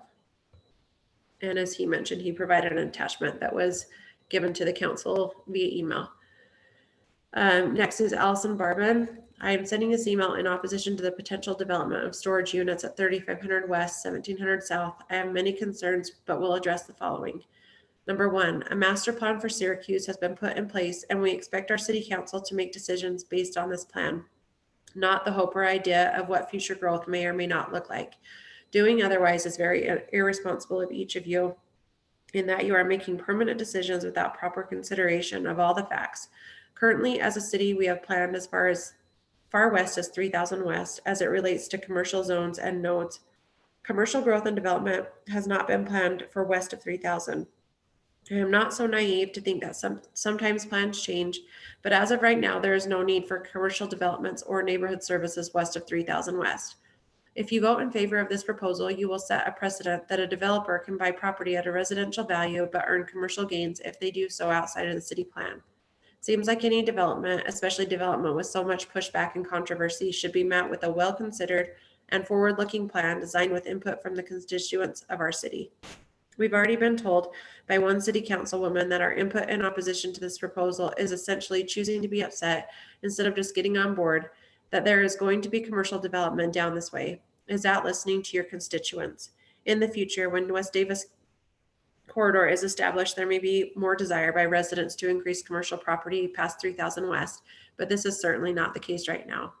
Number two, as of right now, there are already plenty of other commercial or neighborhood service zones in Syracuse that aren't even being used to full capacity. You can drive through Syracuse and find empty stores and empty lots or space not being used, and yet you want to create another commercial area to have storage units that are a need for the citizens of Syracuse, especially so close to a residential area. The developer and some members of the city council have expressed how citizens need more storage units around here to store personal belongings, boats, four-wheelers, etc. But that is not the case. There are already 18 storage unit facilities less than 10 miles from the proposed development. All of them are less than a mile off of Antelope Drive, and all of them have vacancies to fill. We called all of them, and they had available units to rent. So again, why would you even consider to rezone and create yet another location of storage units, let alone in the middle of a residential area, when this is a completely unnecessary addition to our city? Number three, the design and rendered plans for this property look nice, but as a city council, that should not be the only thing you consider. Nice fortress walls have been proposed, but what if the bid to do those types of walls comes in high and an alternative like vinyl or chain link are used instead? The developer has a desire to use different elements of landscaping, but what if this changes too? You are making decisions based on plans that will likely change and cannot be enforced long term. Sadly, the residents in this area will be stuck with whatever final product the developer comes up with and whatever is cheapest to maintain. Number 4, there have been many residents who originally were in favor of this project based on the deception of the developers. They were told that the city was going to zone the property to be either storage units, a gas station, or worse, industrial. Josh Hughes stood on my doorstep and made this claim to me personally. So people supported the storage units in fear of something worse. Let's stick to the facts on this one. There is an opportunity for major monetary gains on the part of the developers and very little benefit to the residents of this community. Because there is so much to gain, a massive effort has been put forth by the developer to sell this idea by using friendship as a bargaining chip and harassing neighbors until they show support of his proposal. Many concerns like mine were dismissed completely by him because I was told, I'll just get your husband to sign my letter of support instead. The developers have worked their way through the city and even tried to sell our local chamber of commerce on this idea on the premise of supporting local businessmen. If this was a worthwhile proposal and something the community needed or wanted, there would not be this much opposition in the form of 80 plus neighbors and still counting. Who will be the voice of the opposition? Who will represent us as a citizens? How many more voices do you need to hear before you pause and rethink this proposal? We put our trust in local leaders to make decisions for our city based on the needs of the many, not the needs of the few. Please don't misplace this trust. We provided ample information to be considered why storage units west of 3000 West are not a good proposal at this time. Please vote no and keep this area residential. Okay, next is Amanda Weston. She provides her address on Doral Drive and says, after the last meeting, I felt discouraged and even cried thinking of the viable land being covered with asphalt and cinder block. One was also left to infer that there may be a desire on the city's part to see future opportunities for commerce along Antelope. Is this the intentions of the city council? If this is indeed true, there needs to be transparency on the city's part. So much effort has been put into supporting documentation as well as opposing. I can't help but wonder if the storage sheds aren't really just the tip of the iceberg, that the city's designs for Antelope Drive aren't looming below the surface, acting as a hidden variable in this equation. Does the city's master plan hold its integrity? This is not a person versus person conflict, as I count the Hughes and Day family as good people with honest intentions. They have been a blessing to our family, and I'd like to publicly thank them. I wish that it was easier to separate the issue from the person, as this is truly about the matter at hand. I'd like to close with this prose by John Norville and Ron Shelton. When a defining moment comes along, you can do one of two things: define the moment or let the moment define you. Jake Burton provides his address on Mills Lane and said, I would like my statement read during the public comment section. I live very close to the property in question. There is one home between mine and the property. I am totally in support of Mr. Hughes's proposal for storage units on the property. With Josh's personal home bordering the property, he has a great interest in making the best possible use of the space, making sure it's kept in great condition and kept safe. I completely support his proposal. Let's see. Steve Nutzman says, on multiple occasions, we have made our opinion known regarding the proposed storage units at approximately 3500 West, 1700 South. We are not in favor of this, and our sentiment is shared by at least 80 households in the nearby area and countless others that wish to remain anonymous. That's also from his wife, Cindy Nutzman. Let's see. Sorry, this one's actually from Cindy Nutzman. Let's see, we're writing you regarding the requested approval of a major conditional use permit for storage units at approximately 3500 West, 1700 South, and would like to share our concerns for consideration. We're definitely not in favor of placing nearly 4 acres of storage units in the middle of a residential area near our home. While storage units fill a need, they do not belong in the middle of an established neighborhood. And then, let's see. This final one was also from Spencer Brimley, but we had one earlier in the meeting from him. So it looks like it's just a duplicate email. So Mayor, that's all the written public comments I have. Take a big sigh of relief, Cassie. Good job. Whew. Thank you, Cassie. Yeah, that was impressive. All right, I will close public comment for the time being. Council, we have before us item 3, the approval of the minutes from June 23rd, 2020 in a special session, and B, June 23rd, 2020 in a work session meeting. Was there any discussion about those minutes? Hearing none, I will entertain a motion. So moved. I move Lisa. that approve the minutes. Okay, Lisa, thank you. Third special Second. meeting and work meeting. Okay, and I heard Seth. Any further discussion? All in favor? Aye. Any opposed? Cassie, would you record that as unanimous? I have just a quick announcement I'd like to make for those listening in and be recorded in the minutes. Several years ago, the city joined with the governor in proclaiming Be Idle Free. And what Idle Free is an announcement and a request of our residents that if they're in a position where they are stopped for longer than 10 seconds, that we, each of us, turn our automobile off at that point and sit idle free without producing CO2 gases that infect the environment that we're in. So this announcement is to ask residents to comply with that. There is no enforcement on this. It's just that Syracuse City has joined with other cities in the state in supporting the governor in this idle free campaign. And that's all that I think needs to be said about that. Mr. Mayor, I noticed in the packet there was a flyer provided. Has that been posted throughout the city? There is a flyer provided. Cassie, what have we done with that flyer? I guess Brody. You probably have to Brody, accept yeah, we were going to post it after the mayor announced it tonight. So Okay. we'll start posting it after. Okay, just procedurally, if the city is doing this, wouldn't we actually have to vote that the city did do this, or? No, the mayor has authority just to make this announcement, and I can make a proclamation without resolution. Okay. Let's move on. Let's go to item number 5. We have 3 items on the consent agenda. Is there anyone who would like to remove any one of those items from consent? No. Hearing and seeing none, I'll entertain a motion to accept the consent agenda as written, including proposed resolution 2028, amending the Syracuse City wage scale for fiscal year 2020 through 21, a proposed resolution R 2029, amending the city council rules of order and procedure and the city planning commission bylaws related to written public comments, and item C, preliminary plat approval for Grayson Ridge West, located at approximately 2050 South Doral Drive. Do I have a motion? Mr. Mayor, I motion we approve all items on the consent agenda. Thank you, Jordan. Do I have a second? Second. I have a second by Corinne. Any further discussion? All in favor? Aye. Aye. Any opposed? Cassie, would you record that as unanimous? Council, we have a consideration before us on a proposed resolution R 20-30 providing for a special bond election. Brody or Steve, which of you is leading out on the staff report? I'll lead out. Okay.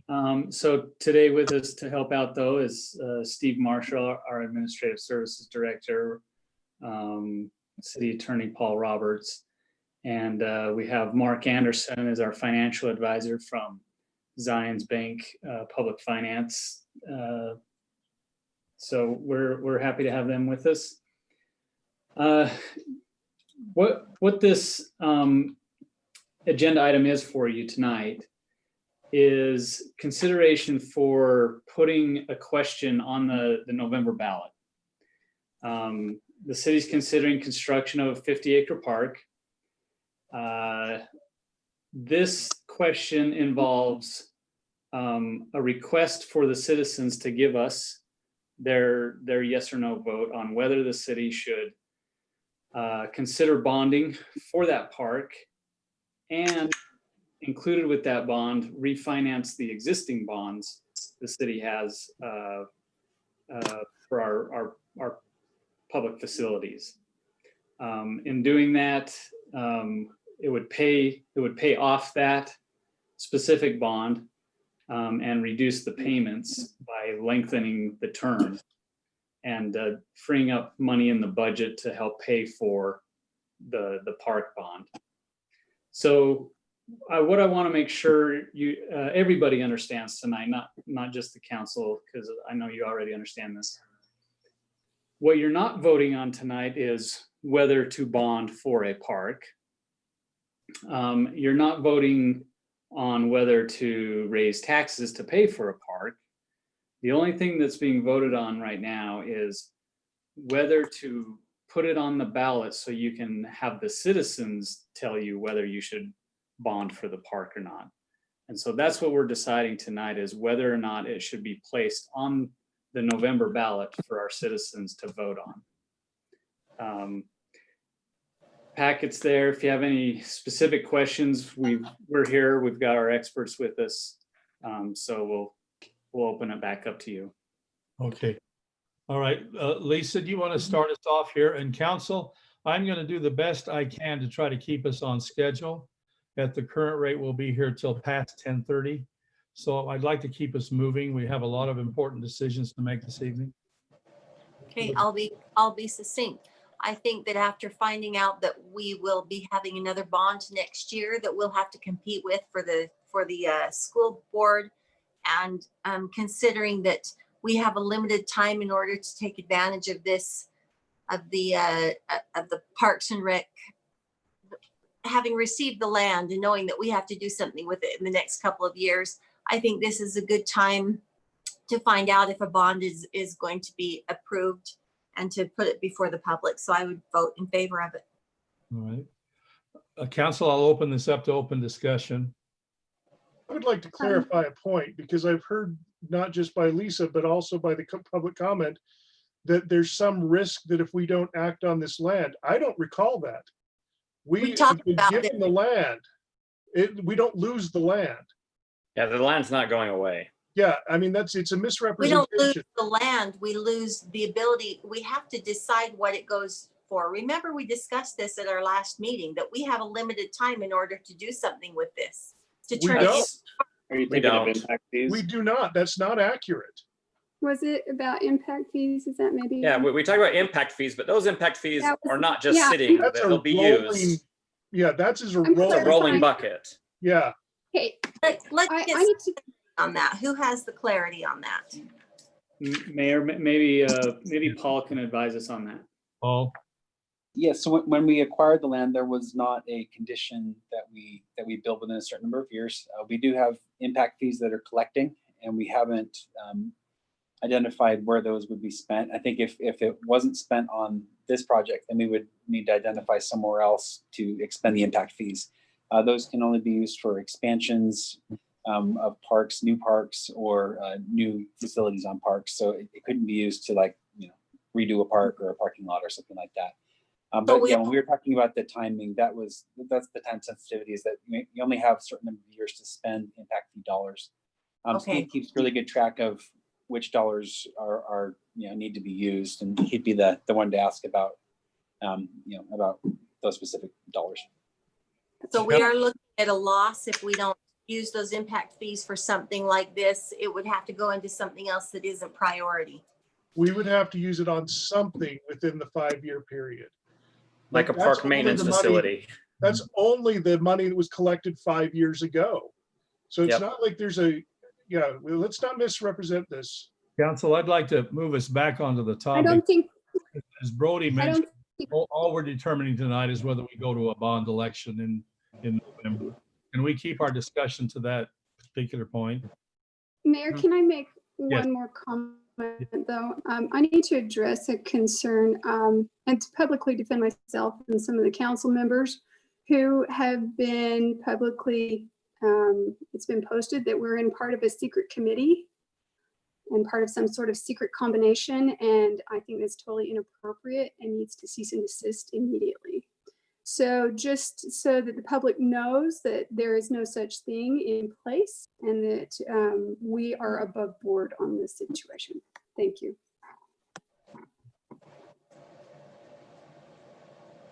The question before us is to go to referendum in November. Yeah, I'll just make a few brief comments on this.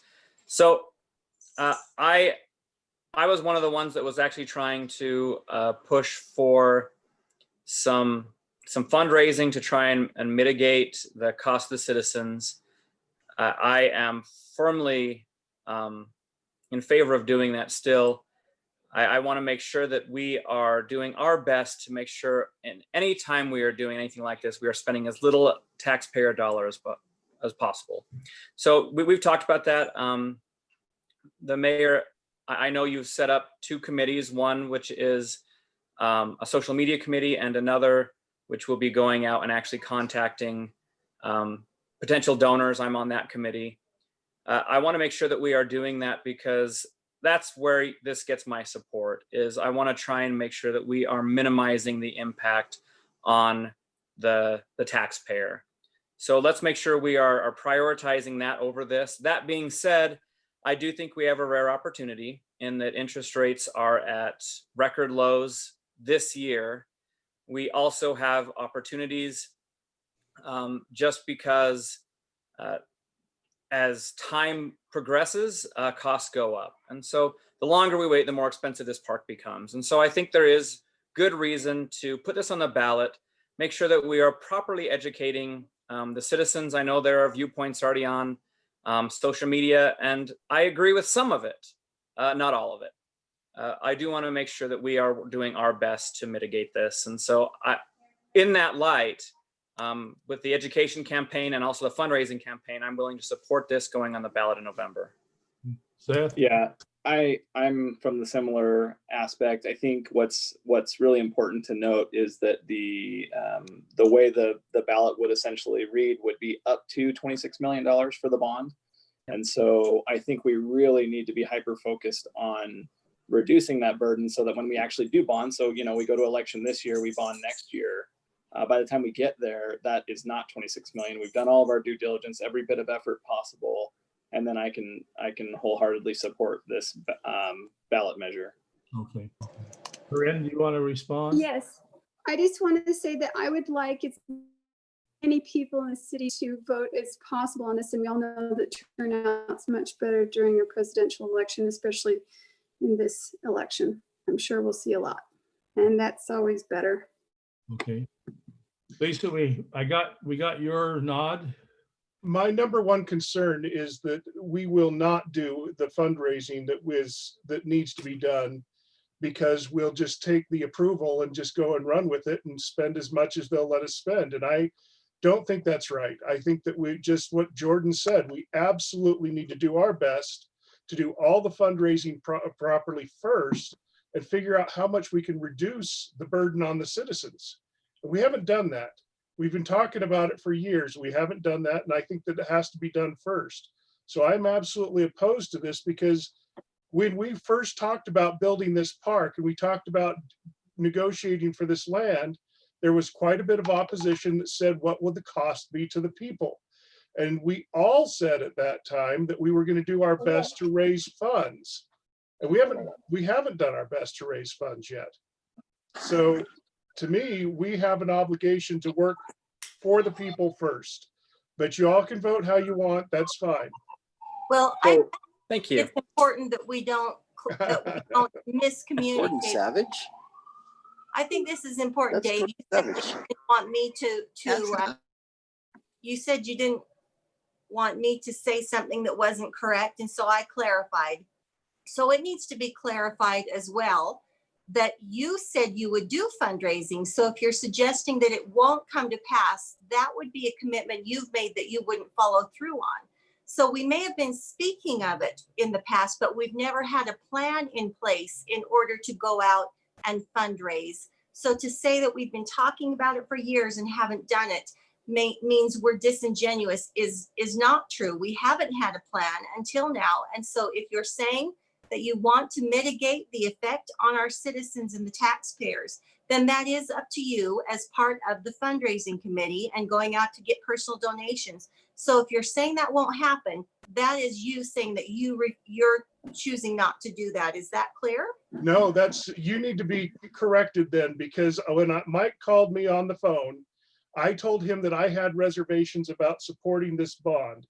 And he told me that if I did not support the bond, I was not on the fundraising committee. So I've been kicked off of that committee, and I very much want to do fundraising for the city, but it takes the support of the city to be a part of that. I can't go represent the mayor without the mayor. I can't go represent the city on my own as an individual. I'm only one council member. I absolutely want to do this, but I do question this bond. I think that it's not the right time, not the right context. But if that means that I'm not allowed to participate anymore, then that's a decision that was made. No, that's a personal decision you've made not to participate, because we can't have somebody going out to represent a bond that they don't support. So So that's an assumption, and that is not accurate.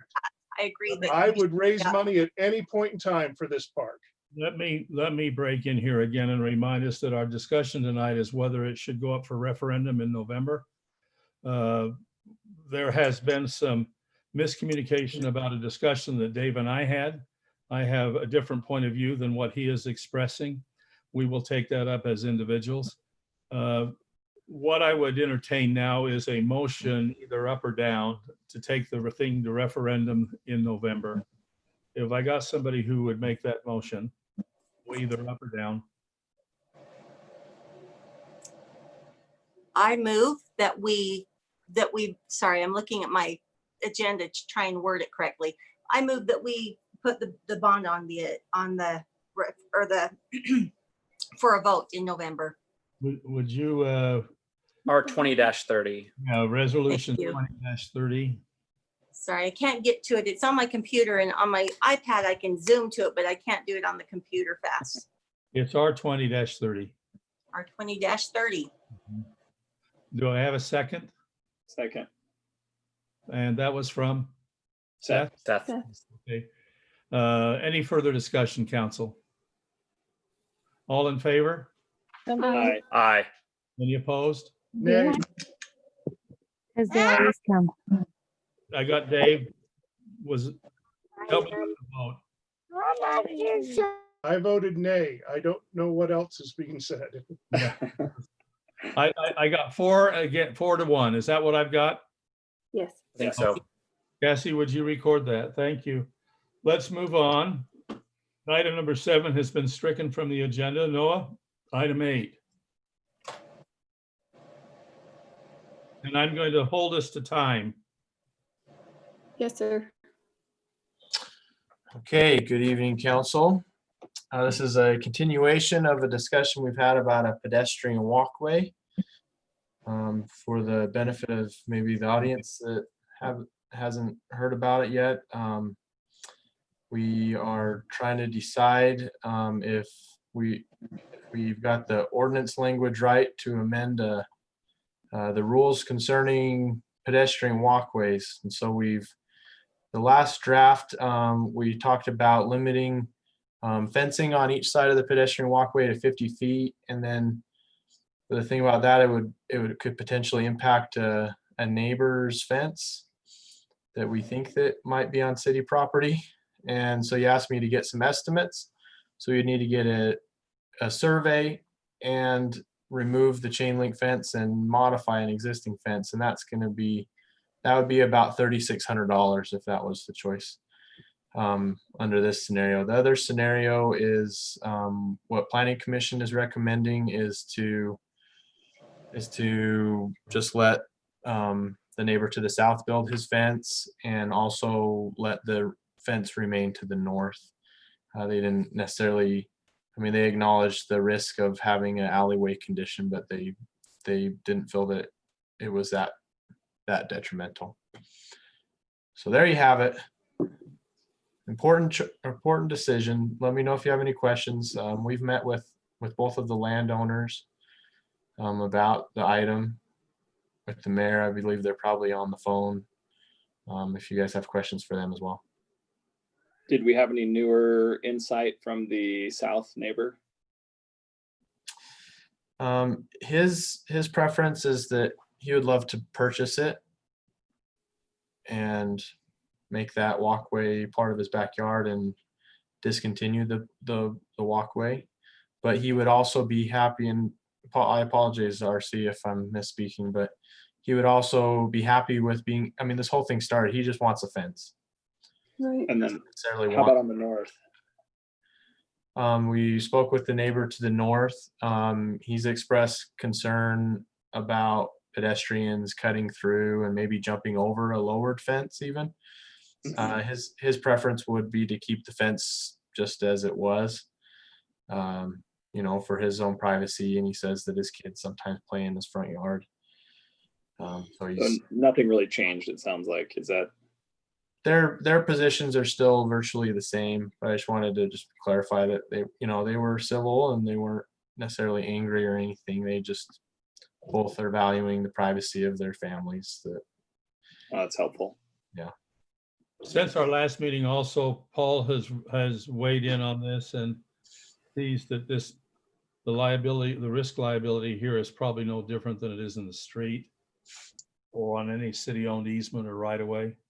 That's good to know. That really helps me to be more comfortable with allowing this to still exist and still be fenced. Otherwise, I'd say surplus it. But with that knowledge, I can change the position of saying, let it be fenced. Dave, do you want to lead us out in this one? Oh, sorry. Well, I think that we already had established in the last meeting that the best and safest solution would be to allow fences in backyards and reduce size fences in front yards.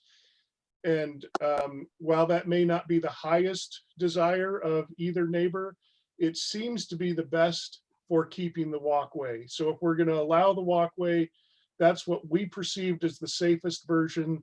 And I would stand by that. I have a hesitation to try and say, well, we'll wait till it's a problem to address it being a problem.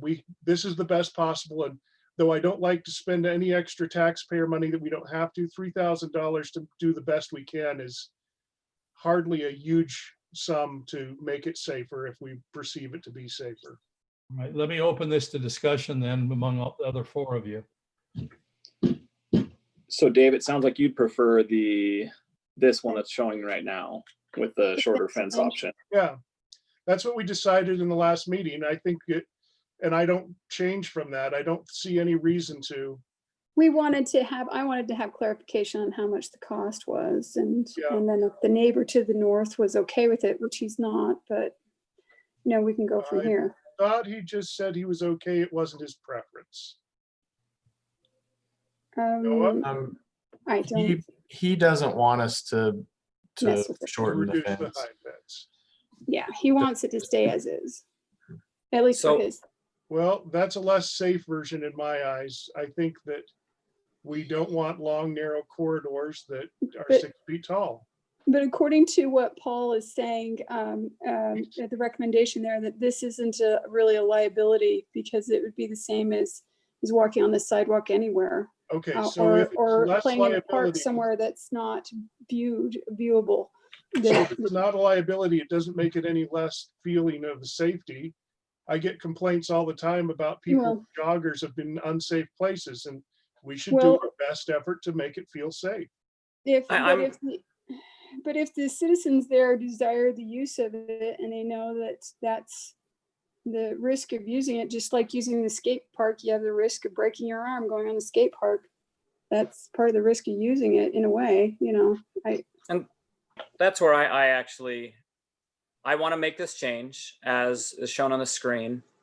I agree that I would prefer to do something that I think would be better serve the neighborhood. And I do think, even though I'm not liable, I think there is some benefit to the current owner has had a fence, and I would like to keep some sort of fence there, but I don't want it to go all the way. I think as it is right now, it's actually obtrusive. If you scroll up. Yeah, I agree. I think it needs to end where the path meets the sidewalk. That'll make it cheaper. Yep, Agreed. right there. That's where the fence ends, and there will be no cutting across the yard because the only thing to cut to is a sidewalk. And people are willing to walk. If you go all the way down, I do think people will jump over it. But if you just stop it right where somewhere near it meets the sidewalk, I don't think you'll have anyone jumping over it to get to the sidewalk. So I think that mitigates all the concerns. So are you leaving that 6 feet tall to that point? No, that's where it would change to the three foot white vinyl fence. That's where we spend. I'm hoping it'll actually be less than $3,600 if we're not going all the way to the end of the sidewalk. If we're just going to the sidewalk, it'll mitigate that. I could be in line with that. I don't have a problem with that. I just don't want to leave it 6 feet as little as possible. Noah, a question, will the existing fence be impacted by removing the existing chain link fence that's in that area as well? Can that be done without disturbing the other fence? Just a I think question, so. or do we leave one in place? One side, I talked with the fencing company yeah, and they said that they could go and cut, they Cut 'em said off? that the least expensive and also the method that created the least amount of disturbance to the asphalt is to go through and cut the poles right. and go okay. back and cap them with concrete. So they just remove the poles and all of the chain link all the way down. Yep. Good. Then Um, it won't breed mosquitoes. Yay, good job. Can I ask a question of what I think Yeah, Councilmember Savage was saying? So you're saying remove the entire fence, both fences from here to here, and then Yep. and then lower the fence to 3 feet from here. Correct. Yeah. And that would still be in meeting with the ordinance of 50 feet of a double. You'd Yeah. have a double fence here, though that's 50 feet, and that would be allowed in the ordinance. Yeah. See, if you extended that fence all the way to the end where where the dotted line ends, Yeah. I would jump over that fence. I believe that would be the case as well, especially for people Yeah. coming from. You believe I would the jump over north. that fence? Yeah. No, between you. no, no, I'm saying that I believe that you are speaking the truth, especially if you're coming from the north. If you're coming from Yeah. the north on that sidewalk, yeah, you're not going to go all the way down and back. And so if you're willing to go all the way to the sidewalk, people are willing to take the turn and get on there. But if you extend it all the way, you're gonna have people jumping that. So let's do what makes sense, do what we feel is safest, and while taking care of the neighbors as best we can, because really we want this to be an asset to the neighborhood. We've heard a ton of people come out and say they want to keep this, and I'm willing to work with that. But I do think it needs some adjustments to make sure that it's an asset to the community and not just an area that could breed unsavory activity. Whether or not we're liable or not, I still think we owe it to the area to take care of this. I can go with that. I can Yeah. too. I'm there with you. I think it's the most mutually beneficial aspect Yeah. where we, disturb the least amount of, public perception and everything, and still accomplish safety. I think this is probably the most beneficial choice. So if we're in agreement, Jordan, make the motion the way you want it, and it looks like we're all in favor. Then I make the motion, we accept the standard as presented. I also request that we set aside money in the budget to adjust the fence line as we've discussed, going no further than the sidewalk and keeping the limit to 50 feet or basically the width of the houses. Did I make that clear Second. enough? I Second, think so. I can second that. I know what you're Okay. saying. Prince. Great. yeah, it doesn't matter, whoever. Council, RC has requested to address you. Would you like to hear from him? Yes. RC, unmute yourself and would you approach the council? Hi, guys. How are you? Can you hear me? We're good. Yep. Yes. You Okay, got it. great. Hello. So my only concern with that, as far as I can follow, so from that meeting of the sidewalk to the walk path, is that going to be 3 feet back to Luis's front of his home? Yep. Yes, So you're concerned about, Jordan made the valid claim that he would jump over it to hit the sidewalk, right? What's going to stop a kid from jumping that 3-foot fence into Luis's yard at that point? we think It's that it's less. not. We likely. think that there's no reason to.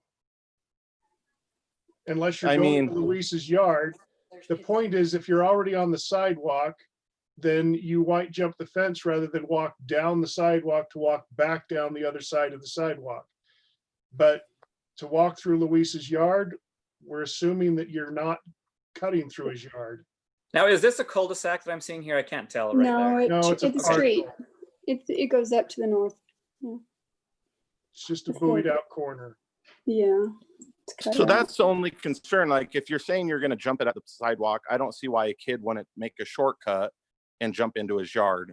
There's literally no difference besides 20 feet of jumping a fence. They're not jumping the fence to be jumping on the sidewalk. They're going to jump it because it's cool and that it's something that parkour, these kids are about that stuff. And at that point is the city, if kids start jumping across this and it starts to wiggle and break that fence, who's going to be responsible for it at that point? I'm surprised after a year and we've finally reached a resolution, we're going back to discuss it Yeah. again. I mean, Well, no, because it's always been, I felt like it's always, I've made it very clear. And when meeting with the mayor and Noah and Brody yesterday, it was told to us that they were going to oppose you, or not oppose, but come to you guys and say that we want to keep that fence for Luis there. And that hasn't been brought up. It's just weird. It just feels like, you know, you hear one thing and then you get something different. And I'm not trying to fight you guys on anything. I'm looking at the aspect of Luis. I don't want Luis to lose a fence for me to gain privacy in my backyard. That's not the point. The point is I just want privacy in my backyard. I don't want to buy the thing where, I know, Noah, you kind of mentioned that. I don't want this. This is unusable land to me if I did buy it. I just want privacy for my kids to not be watched like they're watched regularly. And every single one of you council members would have been the same way if you had people that you don't know that are looking at your kids and playing with your dogs through the fence. You would have a problem with it. And that is my problem. I don't want the liability. And I mean, look at the child trafficking right now in the US. It is crazy. It's being brought up right now. The president just signed off on giving money. I mean, it's no joke now. And I don't want to be part of that one so bit ever. Well, I don't even want to RC, imagine. You know, I think we're all speaking pretty much the same thing, but in slightly different ways. And I think the way we accomplish that is to allow you for your privacy fence. You don't want the liability, but the city also can't. We want to mitigate any risk or liability for us as well. And so this is how we accomplish as much of that as possible, it seems like. Right. But your attorney says that there's no different risk if it's a sidewalk or if it's this walk path. There's no difference. But RC, we all acknowledge that we sense something and that we've heard people sense a less security. That doesn't mean that we actually have a legal liability, but it does mean people feel less safe. And our responsibility is to do the best we can when we solve one of these problems and not solve it halfway. Right. So that well, we I don't came up with recall. this solution. Right. I stand by my Your resolution. privacy. Council, I have maybe a suggestion that might mitigate this.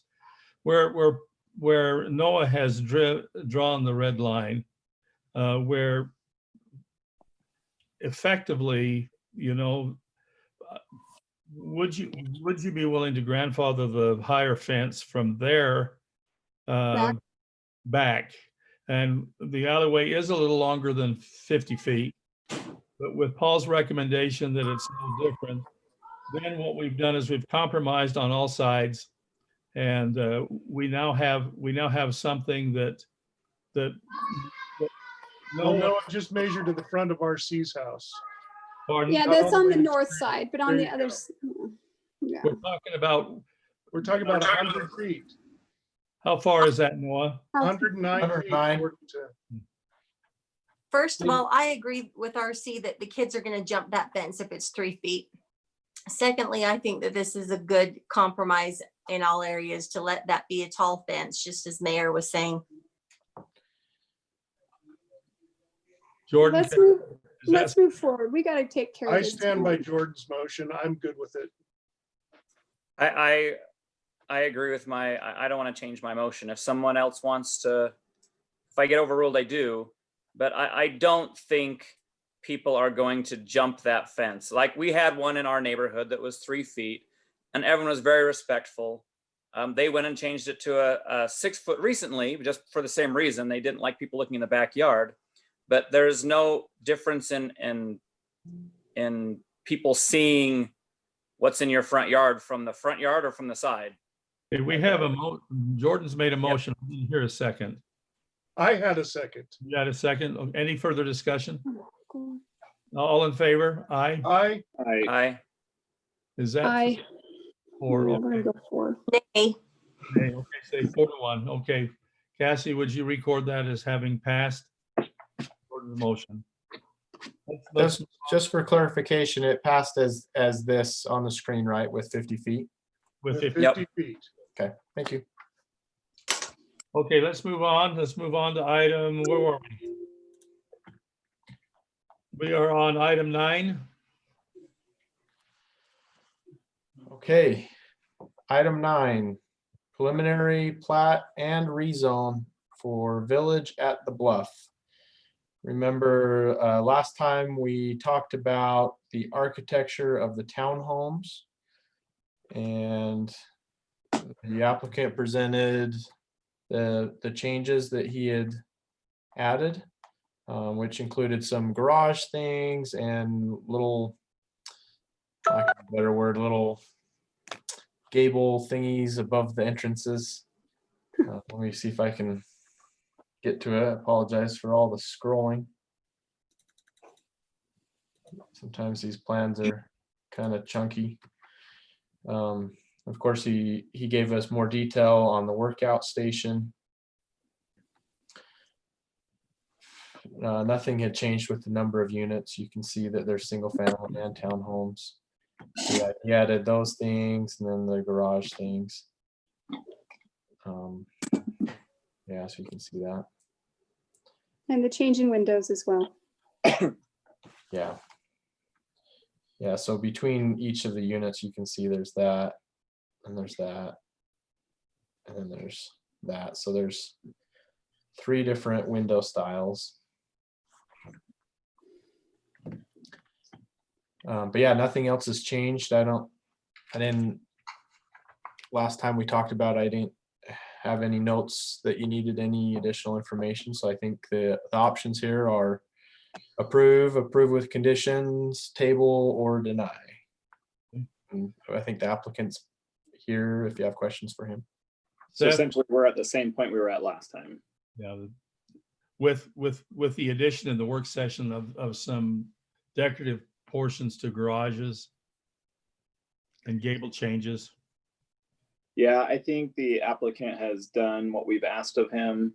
I see enough architectural variation. I think I'm ready to move forward. Okay. Make a motion. Open discussion. I agree. I agree. I think we can move forward, although I still don't see the dip bars, Mike. That's funny. Dave, would you make a motion? I'm not making a motion. I'll go ahead and make the motion, Okay. if you don't mind. I move that we accept proposed ordinance 2020-13, amending the area identified from A1 to PRD, and approve the preliminary plat and the execution of a developer agreement to govern the property. Thank you. Do I have a second? Second. Heard Councilwoman Bingham. Any further discussion? All in favor? Aye. Aye. Any opposed? Nay. Okay, 4-1. Councilman Mon voting no. Okay. Thank you. Number 10.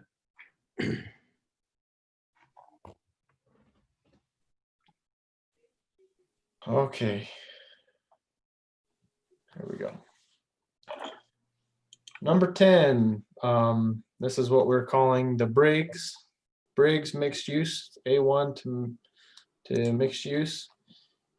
There's 115 units and about 4,500 square feet of commercial. Last time we reviewed some architecture and some of the outstanding comments. And we did discuss what to do when plans come in after deadlines. So I'm gonna leave it up to you what you want to do. There were some minor things that, and I'll walk you through that were outstanding in our comments that he is, and I can pull that up, but the ordinance required awnings over these windows. And these are these are the latest plans as of the packet deadline. He also changed this to a peak to provide more variation. To the ordinance requires that each segment have, you know, quite a few changes. He also changed this roof line to have more variation, because it says that you can't have more than 30 feet of uninterrupted roof line. So we lowered that and added some kind of ridge vent things. And you can see the building height. In layman's terms, it's 45 feet. But according to the way that our ordinance is written, you take the average of that, and that's 39 feet. So if you have any questions, there's some information about height there in the staff review, but I believe that he's pretty well addressed everything. The only outstanding comment that I'd have maybe is, and maybe I think it's probably up for some interpretation of whether or not there's enough variation in the windows between units. They're pretty uniform across, but you do get some different types of windows. But and then the other item that he had updated was on the landscaping plan. Oops, wrong way, sorry. So can I ask a quick question, Noah? Sure. So is what we're approving the plan we have in front of us tonight? You have the ability to approve with conditions, table, or deny. So you would if you so choose, if you were okay with these changes as we discussed, from what I described in the latest submittal, you could approve with the condition that the latest plans, staff comments be addressed. But if you want to see them, you're welcome to table it and see it in a packet. So that's up to you guys. So you can say they've been officially submitted though, and those are the plans with which we are approving. Is that correct? That's correct. Yeah, they've officially submitted those plans. They're with the city, but they missed the deadline for packet. Has everybody even had a chance to see them? Yes. They were emailed to council late. At what time? Late. I think the applicant emailed it to you yesterday. I don't know. Nate's probably on the phone call. You're saying it hasn't changed since yesterday? Nope. Okay, because something was emailed at 5:30 tonight, and that was the same plan that he had. That was just a resend by Cassie, correct? The biggest difference is I had taken the staff report and just updated it so you could see if there were any outstanding items, and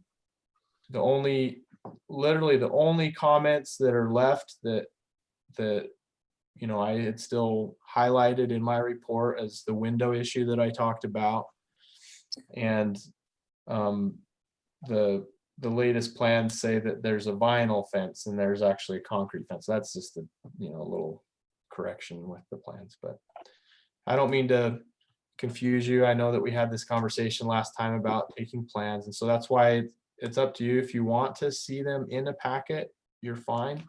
Or if you like, I could pull them up on the screen right now. See. Jordan, you lead us out. What would you like us to do? So I really want to make sure that anyone reviewing the packet saw what they wanted to see. The other thing is, right now, I'm really excited for this zone. This mixed use is going to be a great asset to the community. I think it's going to be a huge benefit, but it's also very new and we don't know what to expect. So I want to move slowly on these. I know we've got a lot of them coming down the pipe. I don't want to try and approve all three of them at the same time. I know we have 3 proposals that we're expecting over the next couple of months. This one, I've seen one version of this that had more than the minimum of commercial, and that plan excited me. And if it had been that plan with the modifications that I think we're going to be getting, I think I would be on board with this. But right now, I still think the commercial is more viable than it's been in the past. This is the best I've seen for the commercial, but the commercial still seems kind of half-baked. We don't have the latest plans in the packet. And I want to be cautious on these. I want to see what else we have out there. Like I say, I'm not going to deny this, but I want to make sure that we have all the information before we make a decision on this, with it being such a new zone. So my proposal is actually to table this until we have all of the latest stuff in the packet. And I want to try and push for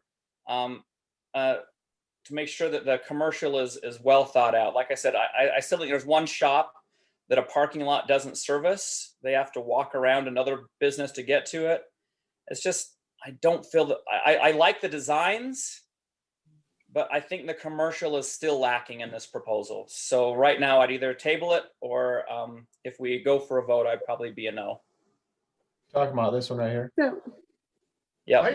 I agree with Jordan that there's not a viable commercial, and it's not, when there was more commercial that we were seeing, I could see maybe I at least maybe see a justification for calling it mixed use.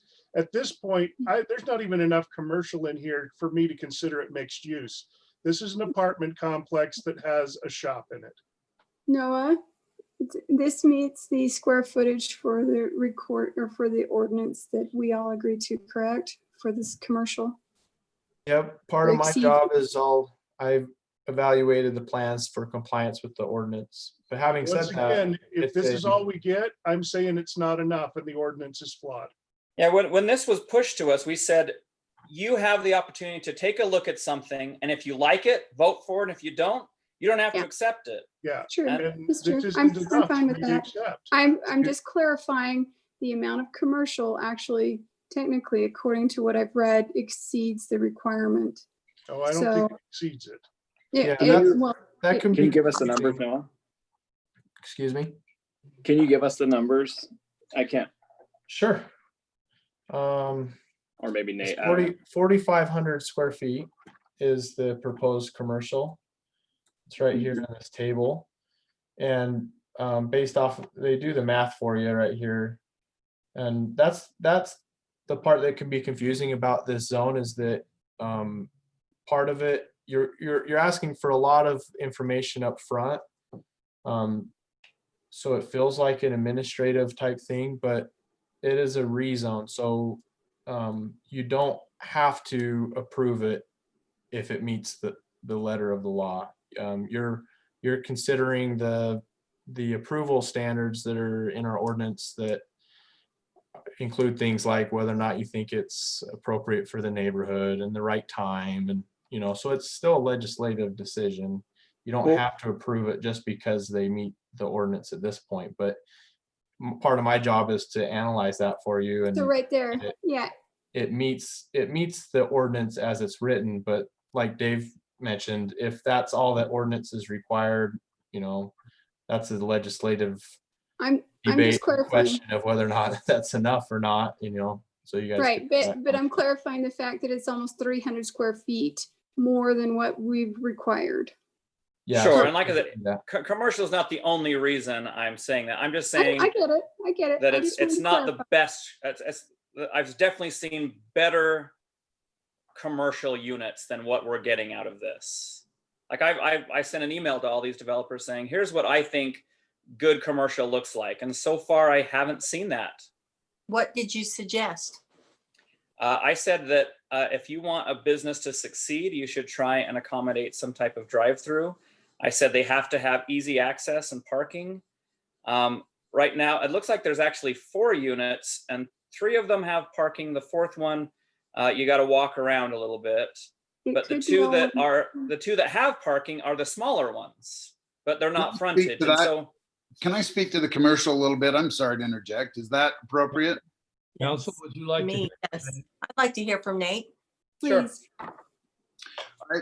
If, as you look at that commercial pod there, the way it's blocked out with squares is not frankly relevant. The way that will be built is with clear heights running all the way through that building. The only thing that will control the square footage in there is the stairway going up to the second floor. So when you say that there is parking attached to certain units, that's not the way that commercial space will work. It's Yeah, actually that's good to know. it's actually more, if you look at it front to back, those two units are combined. So you have two longer units. If it is in fact two tenants, it could be one tenant. I spoke with the gym today that would take about 2/3 of it. And then the other part we would put in per diem office space that people could come and rent and use for a day or a month or whatever the case may be. The parking is very well suited for that, and it functions very nicely that way. So when you look at the commercial, it's not 4 individual units. It's one big open space that we can delineate any way we'd like to. Does that make sense? That helps a lot. Thank you. In addition to that, I do want to point out that even as part of the development agreement we have that's been drafted and sent over to us, we are making a contribution economically to the Smiths project, and we are participating as far as a cross the access agreement and some improvements to the property to the east of us. So when we're talking about the commercial, the commercial that we have on site is not the only commercial contribution we are making to the city. It's quite substantially more than that that we're going to be helping with. So I just wanted to make sure that was clear. So as everybody thought about this, they were taking that into consideration. Okay, thank you. Thank you, Nate. Okay, council, let's discuss this in open discussion, and we've got about 3 minutes. You know, one of my concerns is that we've got a whole lot of proposed apartments, almost 1,000 units. If you look at all of these that we've that's considering one that we've heard rumor about that we don't really know. I think that's a lot. And I don't know that we can sustain all of that. So not in 1 year, certainly over time.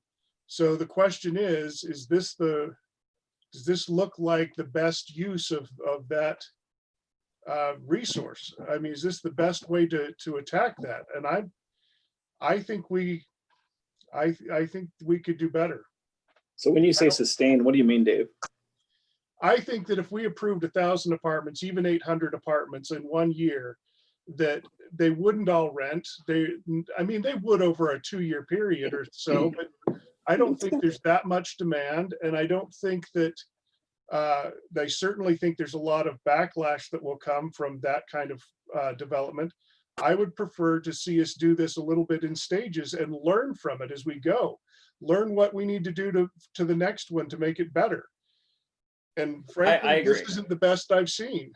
I do think we need to pace ourselves in all of this.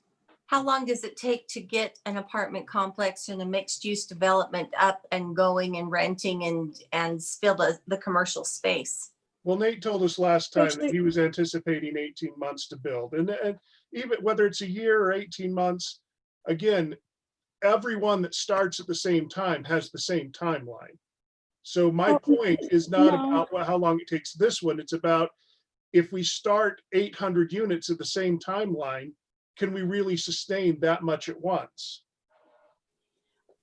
I'm happy to comment to that if you'd like. Sure, please. There's a gentleman in town. I won't throw his name out there. I'm not sure he would like that shared, but he's basically the multifamily guru in Utah. Knows every project everywhere, knows the demands, etc.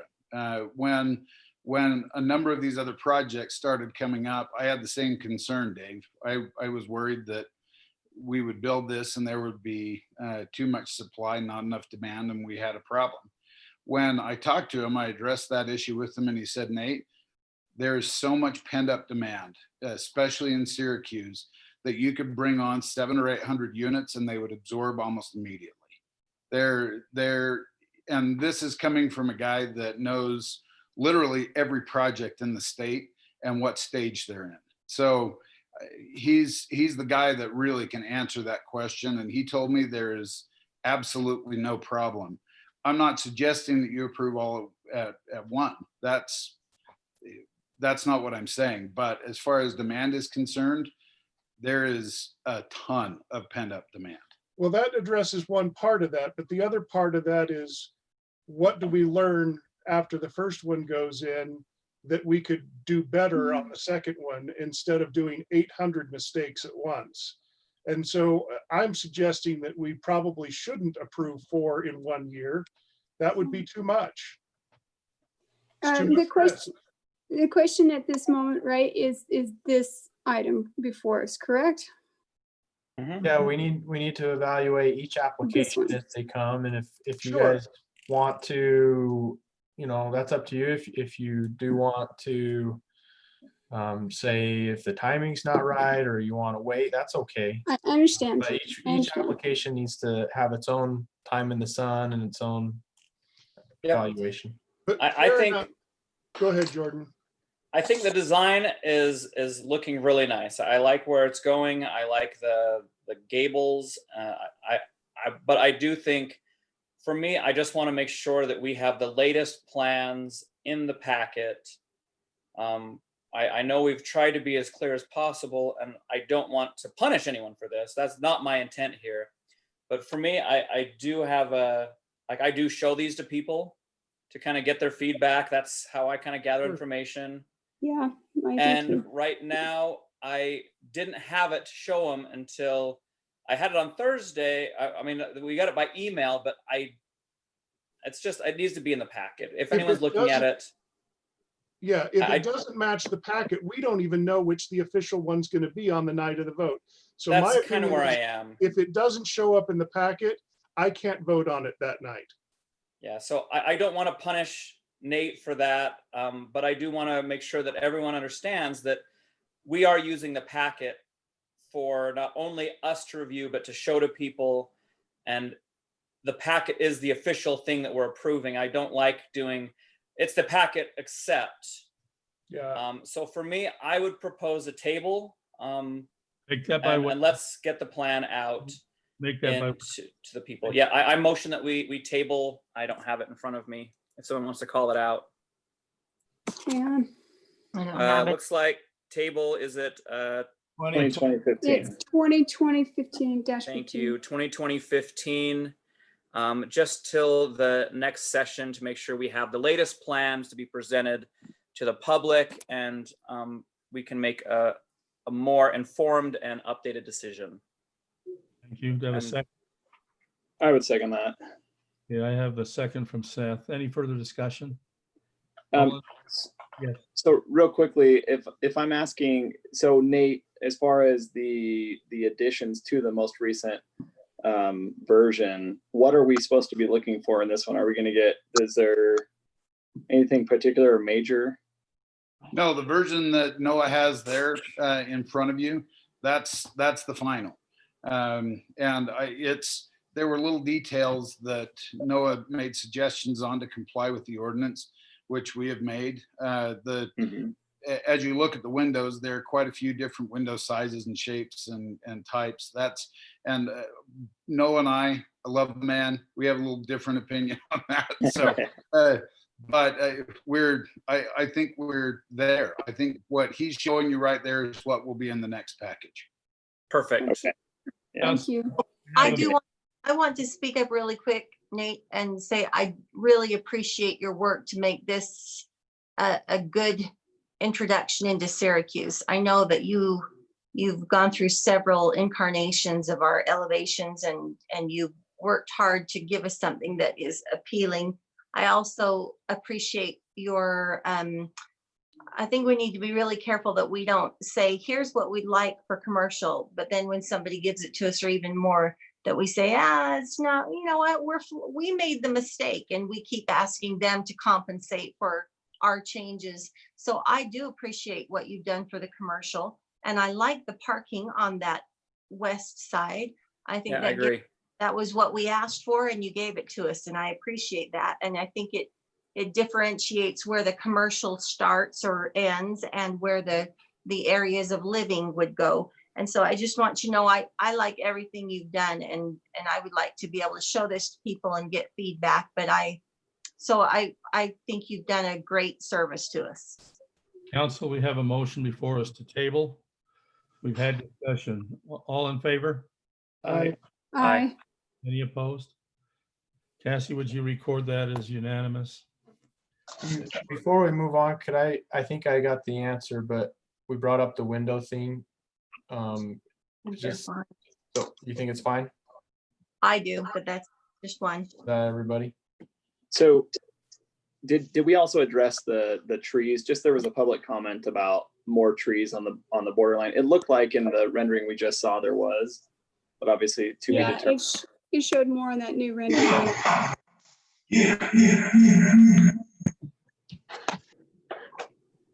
Noah, do you have everything you need? Yeah, so was that clear that you guys are okay with the way the windows are? Yeah, they look good to me. To be clear, the elevations are not the thing that I think is the focus. I just, if it is, I think as a council, we're talking about the wrong details. But you know, some of that is in ordinance. Yeah. Yeah, I mean, like Nate mentioned, you know, my job is to analyze whether the plans, whether or not they meet ordinance, and we're all reading the same rule book, and sometimes there's different interpretations of the same text. And so I just wanted to make sure that what I was looking at was the same as what everybody else was looking at. This is what it just says: varying window size and height with each segment. So Fine. okay, Let's move us. Let me move us on to 11. Thank you. Thanks, Nate. Thanks, Nate.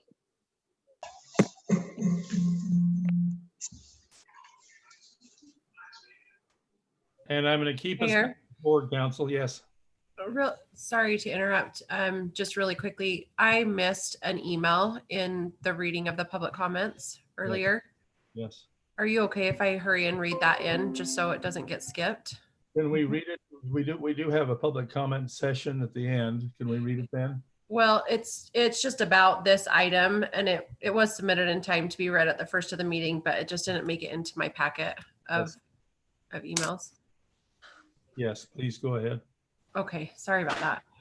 Okay, this is from Cody Jones. She says, I've already written to the Planning Commission and the City Council members on this matter, but it looks like to no avail. As a Syracuse citizen who has always taken major pride in my roots here, I am very disappointed in how the City Council gave zero thought to so many of the citizens opposing the storage units on Antelope Drive, the people that actually live right there. It was incredibly obvious that Josh Hughes and Greg Day have already discussed this with the council and talked them into it without them even hearing out and giving all the other voices no thought at all. Is this how the city runs? The politics are baffling. I felt even the way the whole issue was presented was biased. This is a topic that is near and dear to a lot of citizens who actually care about the area in which they live and moved here and invested in their homes and property for a reason. We are using our freedom of speech that our forefathers would be so proud of, actually, but it seems like money and power are the only things being heard.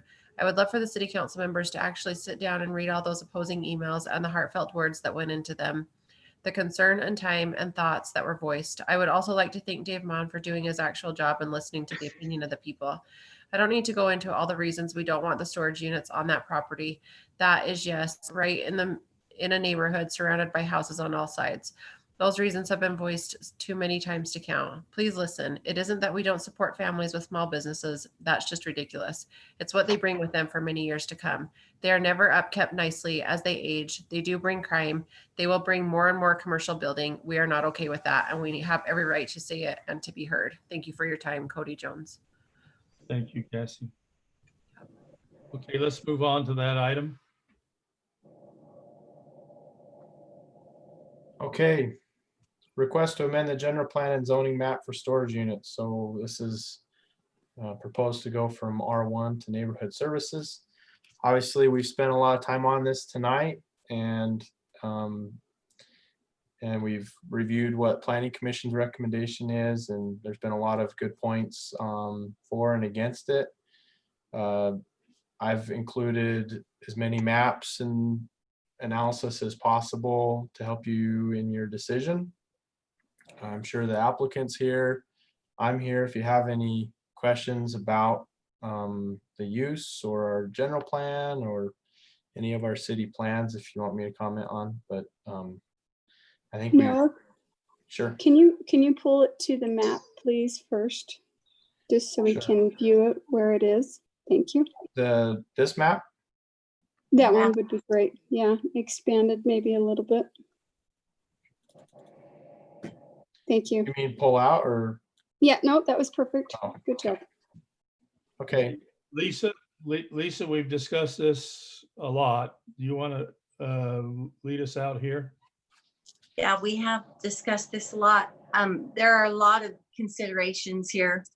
I've kind of listed a lot of the things to consider that I've taken into account.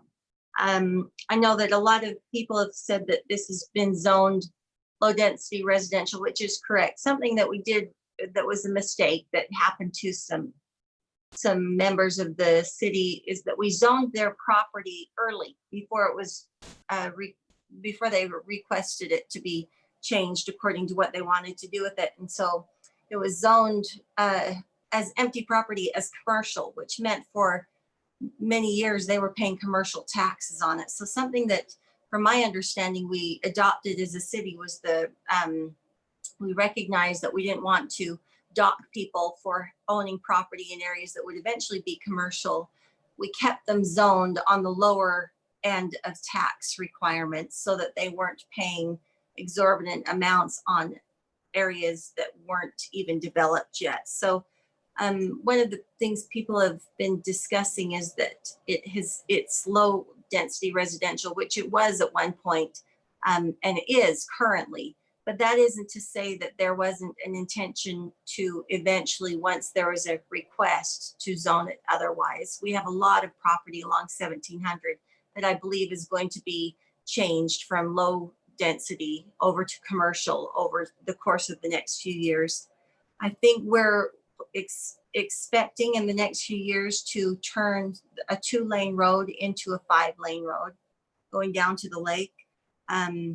It makes more sense to me that we wouldn't have property, a house right up against that to encroach and to remove. I think it makes more sense to have it be a frontage of an office space or a commercial building of some sort. It's less difficult to take some of that property at that point, because that will happen. That will have to happen. I've heard a lot of people say, this is my backyard, and I totally get it. So I asked people in my neighborhood, how would you like a storage unit behind you? Like if it was right up against you, literally next to your backyard, including myself and my husband, all of our surrounding neighbors, several family members who live in other areas.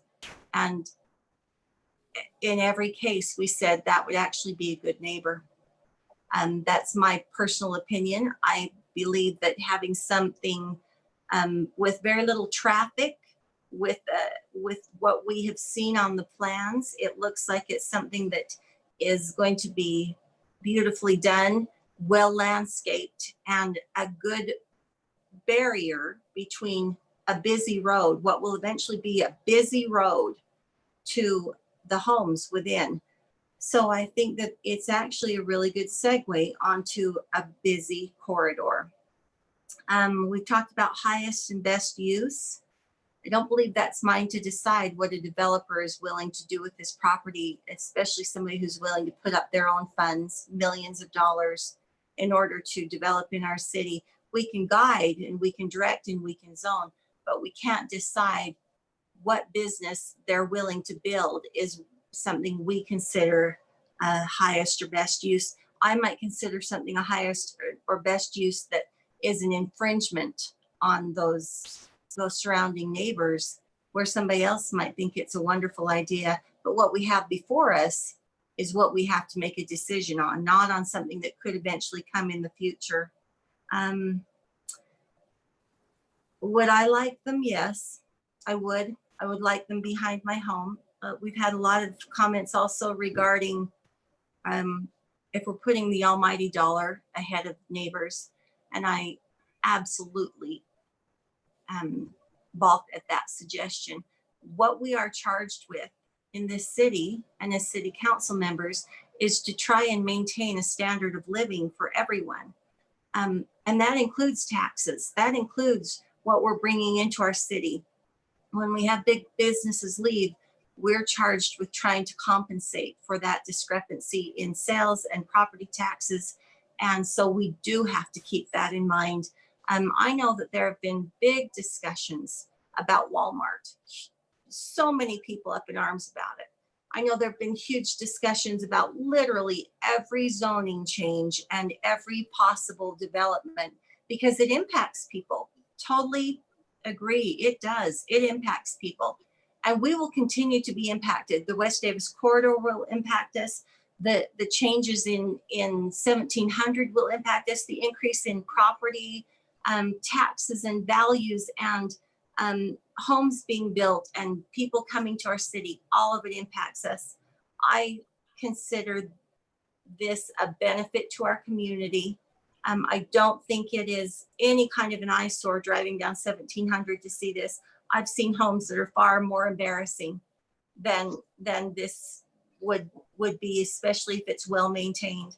And I think that the suggestion that it will, I know that we've had consideration for criminal activity, but we've had that discussion in the past few weeks in our council meetings, and the thought was as their reports that it's not what you think. And in fact, my neighborhood was broken into. Down my regular streets, 2 streets were broken into. Every car that was left out it on irregular nights in the summertime. So I don't think that there's a place that's immune from that. And I don't think that that would necessarily, I think it would actually be deterred because there are cameras everywhere that they've talked about. So those are some of my thoughts. And that's how I wanted to open the discussion. Okay, council, I'm going to lead us through discussion. Seth? Yeah, so with this particular development, I think when I hear all of the public comments and concerns, I do want to recognize that those are all valid opinions and important feedback that we all hear. It's tough for me because we've heard a lot of comments saying that the city council doesn't care and that we don't take into consideration any of our feedback, and we disregard the planning commission, we disregard, or we're whatever it was, greasing the palms, whatever. And I just think that it's a little unfair because I can tell you, I've personally spent hours upon hours kind of reviewing why this makes sense, looking at public safety, looking at property rights, discussing the aesthetics of it, whether it makes sense, if it's a proper location. Is it a huge benefit? Is it any kind of benefit to the city from a tax revenue generator?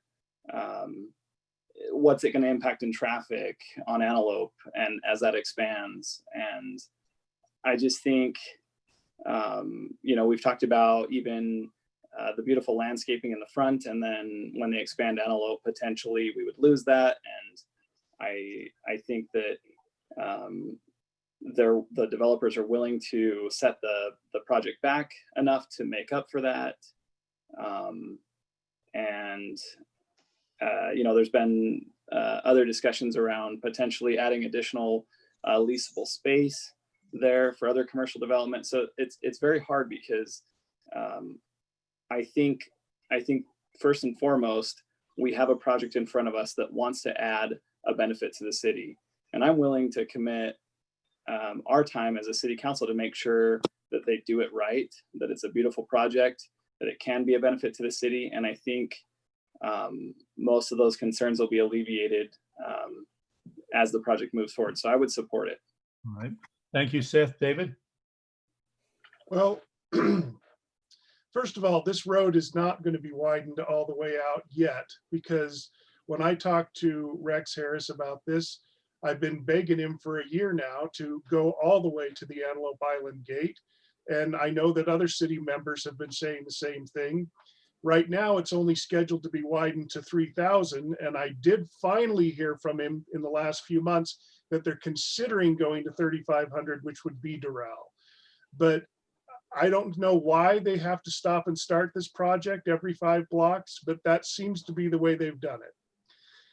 Driving down this street, you often have to wait for a car because they have to wait for traffic to cross Antelope to go down one of these streets.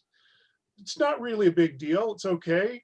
But I wonder what that's going to be like when you start adding U-Haul drivers that are novice with those big trucks, and they are now stopped and waiting, or maybe a couple of them waiting on a Saturday, trying to get through to this storage unit. The road is not prepared for that. Yeah, they'll get there eventually, and maybe it'll drive the need, so I'll get my street widened sooner. The reality is we don't have to act on this today. One of the options that we have is we could say now is not the right time for this project. And with this much opposition and this much contention, I think that's the obvious answer.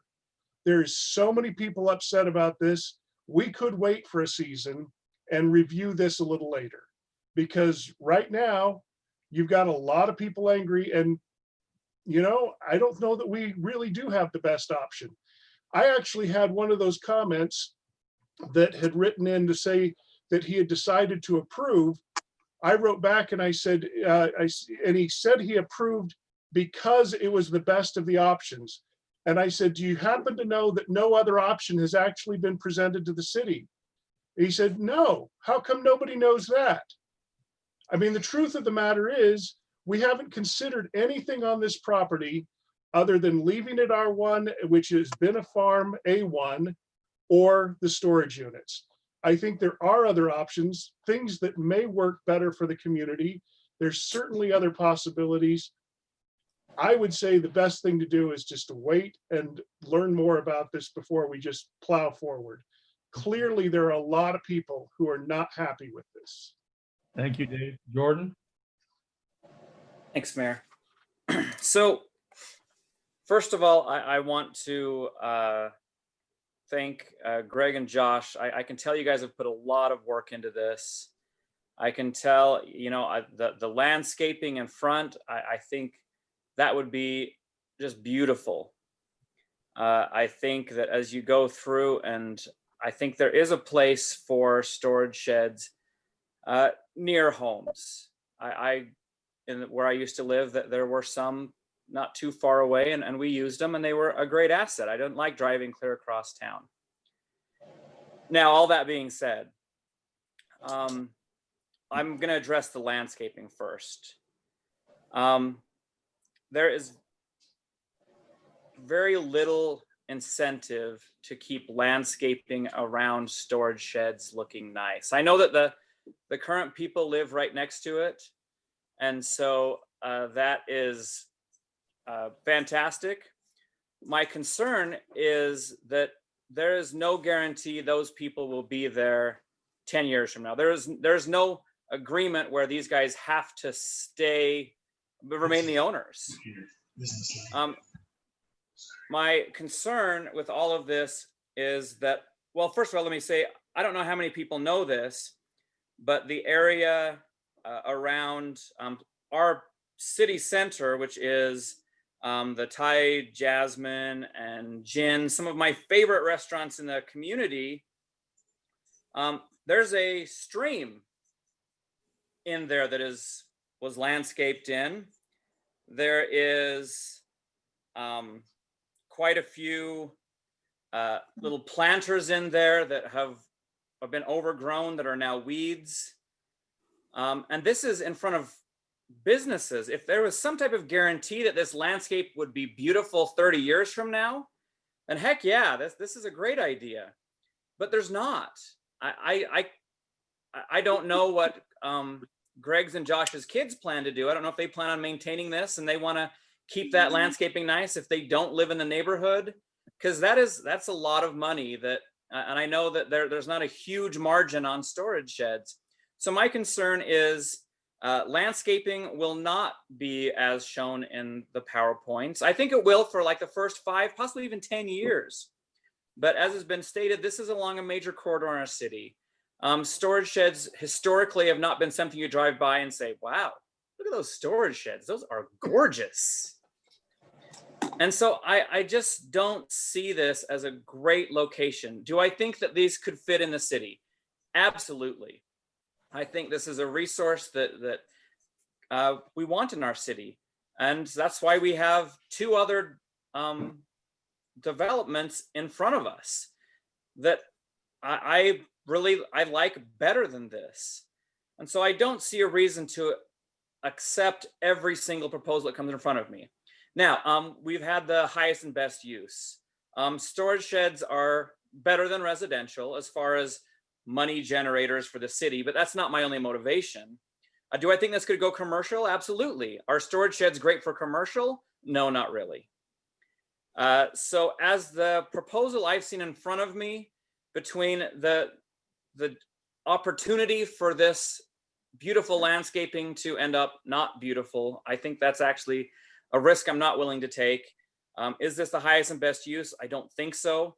I do think there are other commercial opportunities that we could put on this land, be it office space or something like that with a good freeway entrance. I think that's actually a better use of the land.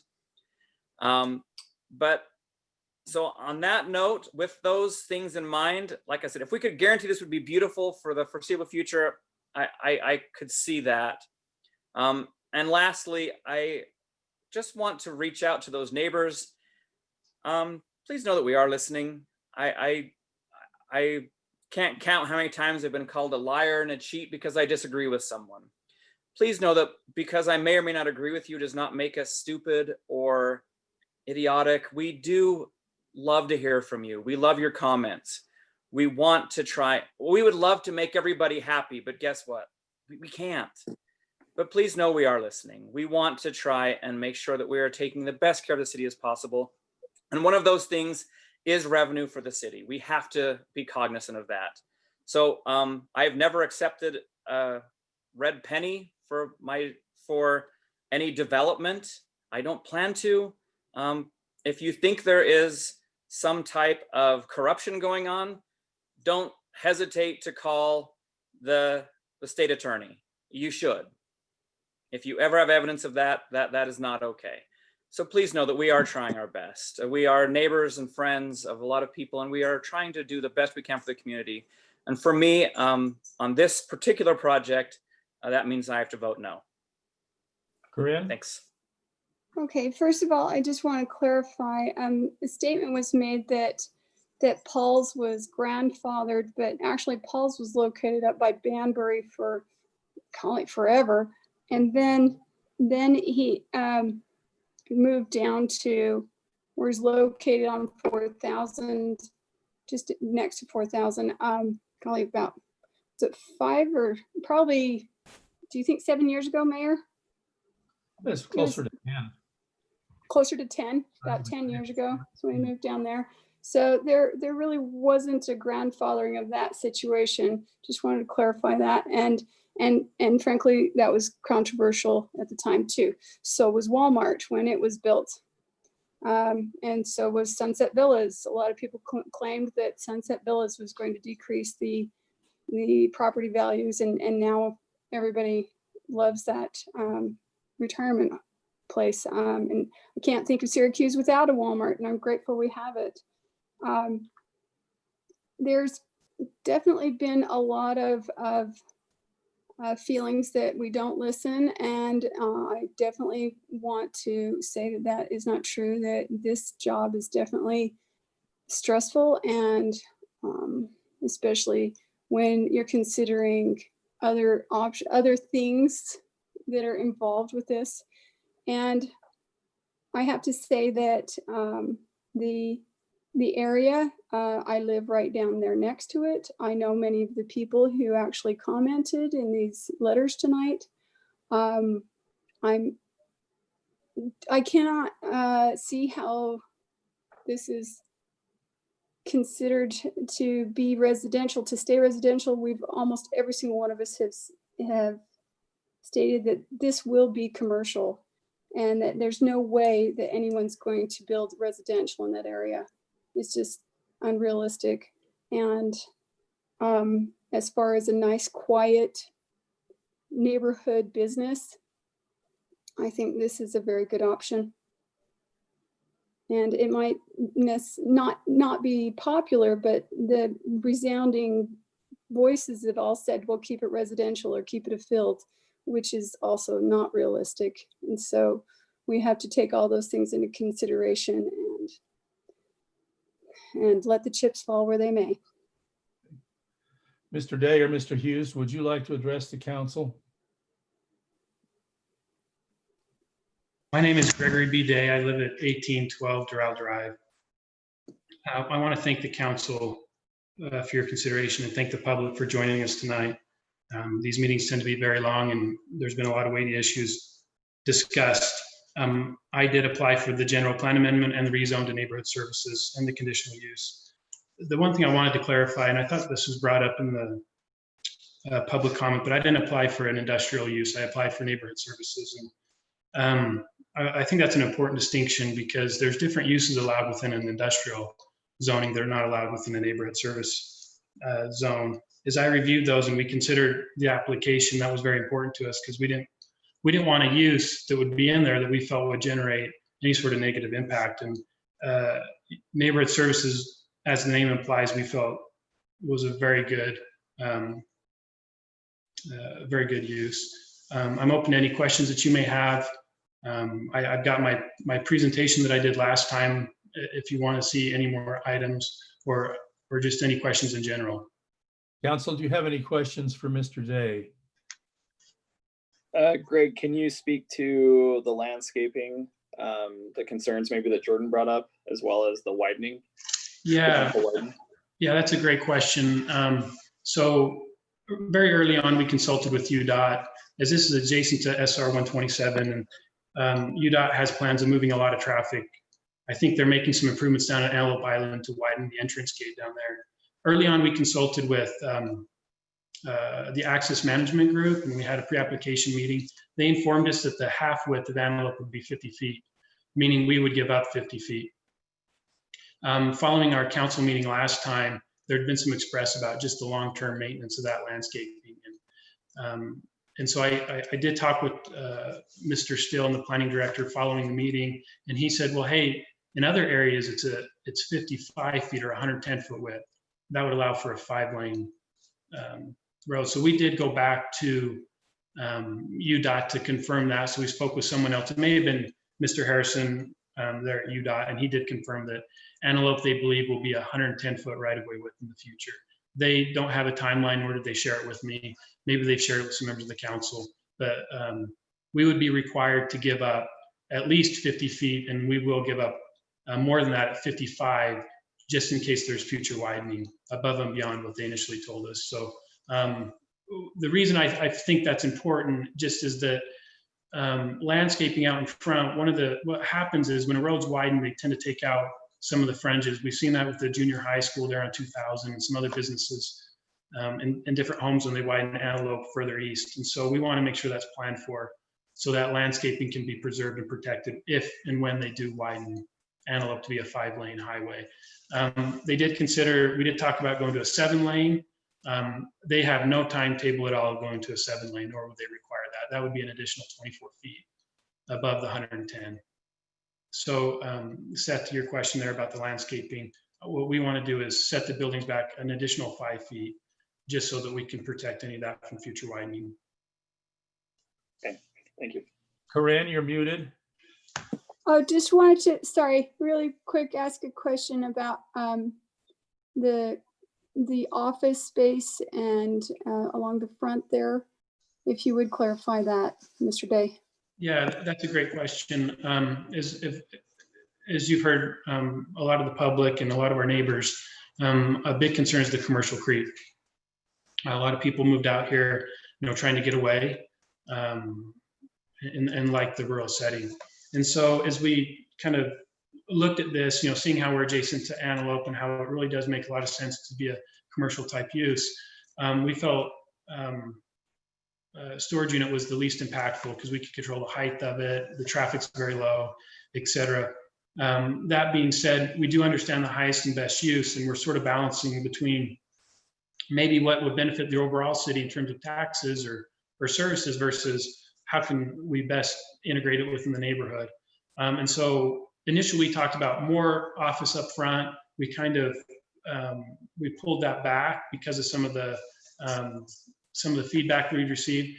I think what we would like to do is do a leasing office and then maybe another office. So 2 potential offices up front that that would front onto Antelope.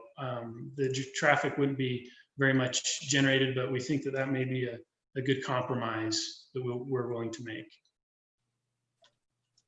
Any other questions of Mr. Day? Do you have questions of Mr. Hughes? Council, where do you want to go with this?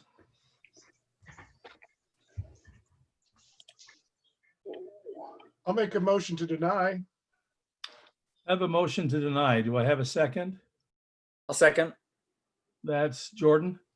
Yes. Council, I have a motion to deny from Dave and from Jordan. Any further discussion? All in favor? Aye. Aye. All opposed? Nay. You're muted, Corinne. I apologize, Nay. Lisa, I didn't hear you. Nay. Nay, okay. That failed 3-2. Entertain another motion. Mayor, I make a motion. Sorry, go ahead. Mayor, I make a motion to accept the proposed ordinance 2020-19 amending Syracuse City Code. Wait, I guess that's not 2019. I want to make sure I'm on the right one. 16. 2020-16. Moving from R1 to neighborhood services. Okay, I have a motion. Do I have a second? Second. Seconded by Seth. Any further discussion? Mayor, this is Brody. Can I make a small clarification on that motion? That I think what Councilmember Balda means is a motion to approve. We've already accepted the application. Oh, my bad. Yes. Just want to make sure that's clear on the record. Yes, please. So is this a vote to accept this unconditionally, or are we going to try and get additional commercial? Or It's just I guess the I'm not zoning. clear on the proposal, just the zone in general. He I can do whatever he believe it's wants. Zone, correct? Okay. Change of zone. Okay. Any further discussion? Hearing, I have a question on that. So if the zone is there and neighborhood services isn't allowed in the zone, do they even need to make another application? I can Or is answer this the that. last time we hear about it? This will be the last time you hear about it because they'll go to a site plan, which is at Planning Commission. That's So- what I thought. Just wanted to clarify. So can we put conditions on this? Nope. Nope.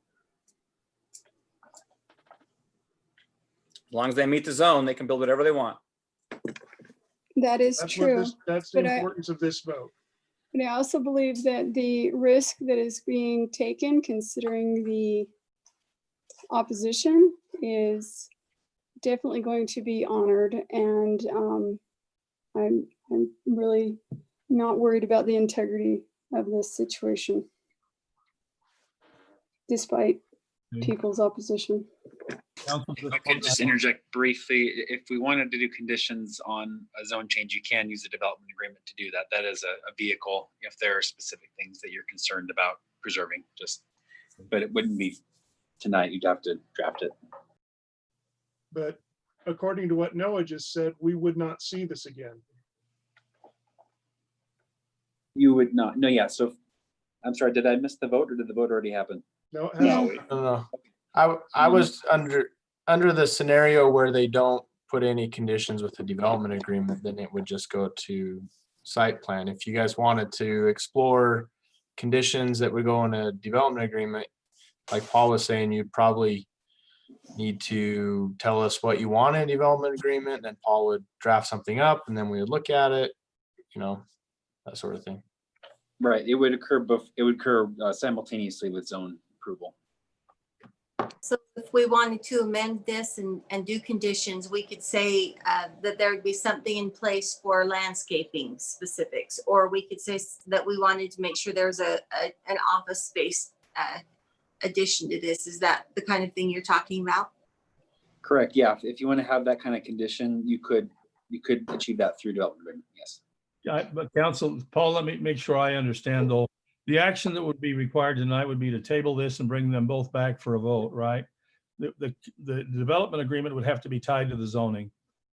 Right, yeah. As soon as you give zoning approval, and they put in a site plan application, they're vested as to the zoning. Right. So if there are conditions that are important to you, that you're concerned are going to be a problem down the road with the zoning change, then you could put a development agreement in place to guard against those. But it would need to be done at the time of zoning or before. Yep. But everything they've shown us in regards to the facade, the building materials, the cameras, all of those things that are in this proposal are requirements to this approval. Is that correct? No, this is just the zone change. So, but the traditional zone change, you don't get into all the details. It's just a list of uses that are authorized.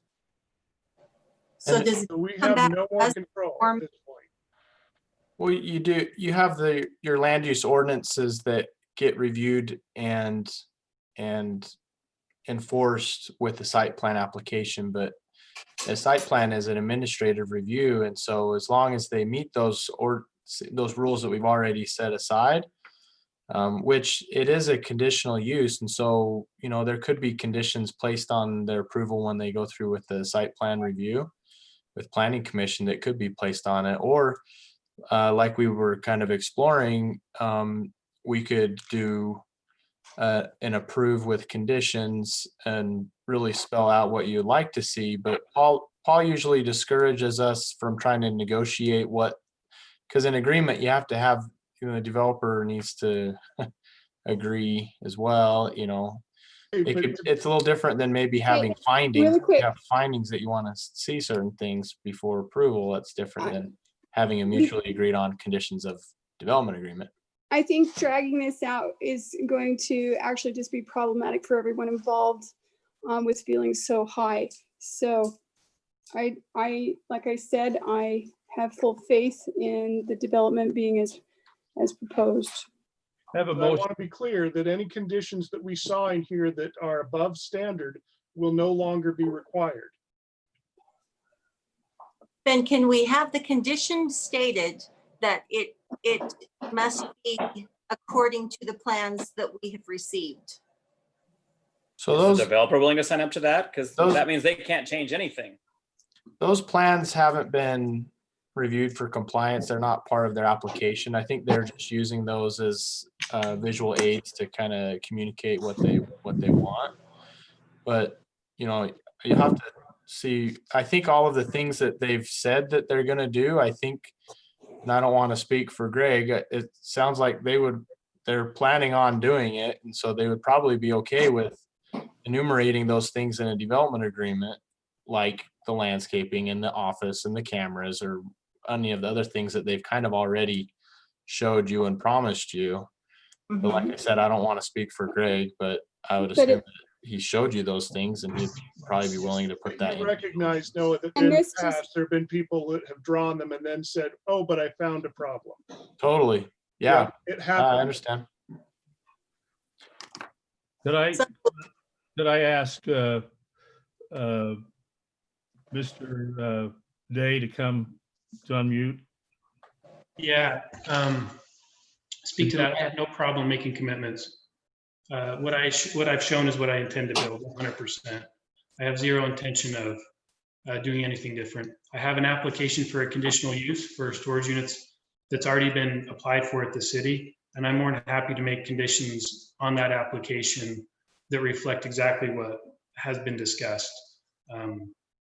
I think the councilwoman made up a good point. There's been a lot of discussion in my neighborhood. So I would appreciate an action on it tonight. But yeah, I am fully committed to doing everything that I've shown. Okay. We had a motion and a second to deny. We now have a motion and a second before us to approve. All in favor? Aye. Aye. I heard 3. All opposed? Nay. Nay. I heard 2. Okay. Cassie, could you record that? Thank you. Let's move on. item number 12.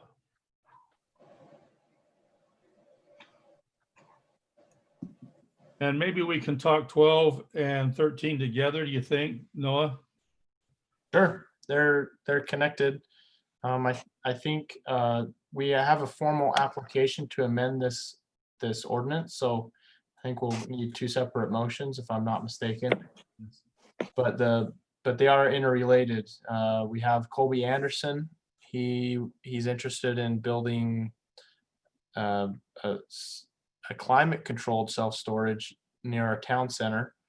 But the task at hand is to decide whether or not to amend ordinance 10-90-020. So that's the general plan, or sorry, general commercial ordinance. Currently, general commercial doesn't allow indoor storage or any storage for that matter. And so he's proposing to put a whole slew of conditions of, you got to be on 1 acre or less, and more than a story, and more than 35 feet, or no more than 35 feet, and no closer than 1 mile to the nearest storage facility. So that's up to you if you want to approve that or deny it. Say what? That is this more than a mile away? Because it's close. Yeah. Well, I think we're trying to keep this out of the commercial zone, so I would recommend denial of this one, and let's move on to the next one. Agreed. Okay. So, and we also heard some discussion from Brody. I can't recall 2 weeks ago at the very end, you had mentioned maybe working more towards conditional use within the town center overlay. Is that? So if you guys wanted to do that option, you would stick with this. You would stick with this item, and then you would approve with conditions that the text from this proposed amendment be moved from the permitted uses to the conditional uses. But at that point, it's kind of silly because the town center isn't even, I mean, it's not a mile long. So basically you're saying you can only build one of these in the city. So Well, at that point, what's the point? There are other areas in the city that are zoned general commercial, but not in the town center that this would fit in. So basically you're saying we are creating a zone that only fits in one place if you build one. Well, this doesn't say just town center. This says this would be any general commercial zoned area. No, I agree. was just wondering if that was the recommendation. Brody, can you restate your recommendation from 2 weeks ago? Well, yeah, and it wasn't necessarily a recommendation, but it was an option for you. Yeah, I thought. So from a planning and administrative point of view, creating one zone specifically for one very narrow use is kind of unique. We don't do that. So I think, if you were with the language that I think that's in the draft that Noah has, I think it addresses the issues that the Planning Commission had as far as these, proliferating throughout the city. If there's a 1 mile distance requirement and you look at the areas in the city that are zoned general commercial, if one is put at the intersection of 2000 West and Antelope, the next closest would be 1000 in Antelope, 3000 in Antelope, and maybe 700 South and 2000 West. There's really not a lot of other commercial areas that it could go in. I guess where the RC Willey building is one.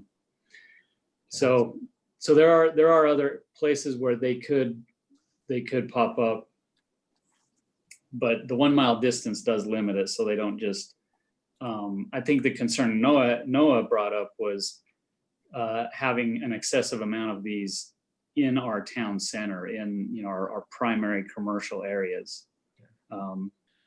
So the 1000 or the 1 mile distance kind of, I think addresses that. But And again, that's maybe just I can explain it like. Sorry, Brody, were you done? Yeah, go ahead. Sorry. Maybe I can explain it. So if we have two scenarios, right? So we either have our own zone or we have it in the list of conditional uses. So right here, it's proposed to be permitted uses, but if we put it into conditional uses, it could say the same thing. And so let's say scenario 1, we put it in conditional uses, and there's somebody, I don't know, by Shadow Point comes in, they're like, I want to do climate control storage units. We say, okay, are you on 1 acre or less? Okay. Do you want to do more than 1 story? You don't want to go over 35 feet, right? And you're going to build it to look just like a commercial building, and you're not a mile from any of the other storage facilities, right? Then that would be kind of like automatic stamp of approval, because they would meet those conditions. Because if it's a conditional use, then it's essentially an approved use, as long as they meet the conditions. So that's scenario 1, right? And then so scenario 2, with your own zone, say they want to go to that same place in Shadow Point, you could choose any reason under the sun, whether it's the right timing, or you don't like their proposal, or you don't think it's whatever, you could say no. So it just gives you a little bit more control. But Brody's right. I don't know how many cities have a zone just for that. The bigger cities start getting very specialized zones for all kinds of stuff, but it's within our, it's not like it's illegal. So it's up to you guys. If you want, I mean, having this specific of a list gives you quite a bit of control already. But Planning Commission, their recommendation is to just create the zone, because they like having the extra control. So moving forward, we have our applicant Colby, who, so if you go with this one, he can just move ahead with submitting site plans, and he's on his way. If you go with the next one, of creating the new zone, he then has to apply for that zone at that location, which would give us the opportunity to evaluate that proposal before giving away the zone. Okay. Let's start with. Confuse you guys, or hopefully that was helpful. No, that's helpful. Corinne, will you lead us out on this? What your preference would be? Well, I'm thinking probably the second option is better for a little more control, if I'm not mistaken. So when you say second option, you're talking about the next what Noah was just proposing there. Making it a conditional use, but with these stringent. Yes. Okay. No, I think she's saying creating a zone, right? The indoor storage unit zone. Are you talking? Well, you say that that's not done in hardly any city. Do you know of any city that's done it at all? I mean, honestly, I haven't really researched it, to be honest. I would be happy to no, it's answer okay. that for you. It is a weird situation. I think where we have all of these stringent situations on it, though, that's pretty restrictive as it is. So I'm okay with this situation where it's in the proposed wording that's in front of us right now. So making it a conditional use in the existing. Yes. Okay. All right. Seth? So I had a few questions. One was, when was the last time we had any other application for this property? Ever? Anything in the last 10 years? Today. I know that's my point is then today we get presented with information. Well, about second option. I would be careful about saying that. That was an inquiry, which is different than a formal application. Absolutely. Mm-hmm. But you're right. That's part of the power of having the zoning control, is that you can really evaluate that of what you think the highest and best use is. Well, I have this question. I mean, how many storage units do we need in the city right now at this time? Because we just approved another 400, and there's already like 600 in the works up on 193 that we approved last year for Bear River storage. So is 1,000 enough for 1 month, or do we have to go for yet another one? Yeah, I don't have a market study for storage units, but I'm sure the applicants have a pulse on that. Apparently there's a big they do, but appetite, but yeah, we just Planning Commission just approved a really large storage unit project up on 193. Really large. And then this one that we talked about tonight is actually a small one, all things considered. And then this one would be kind of a different animal. Okay, but this isn't, because we don't have an indoors, it's, you can evaluate that compared to other land uses, and we could, talk about property tax and sales tax and jobs and see how it stacks up compared to other proposed uses. But the thing about the indoor storage, indoor climate controlled, is that they usually appraise for a little bit more than a fortress style. Well, I guess my opinion is, and being careful about inquiry versus, any kind of application or anything, was on the last discussion, we just said, let's wait to hear about any potential other, this is the first time we've heard from something. And now we potentially have an opportunity to hear potentially something else. And we did just approve a storage unit facility. Would it be prudent then to go with the other option so that we do have control?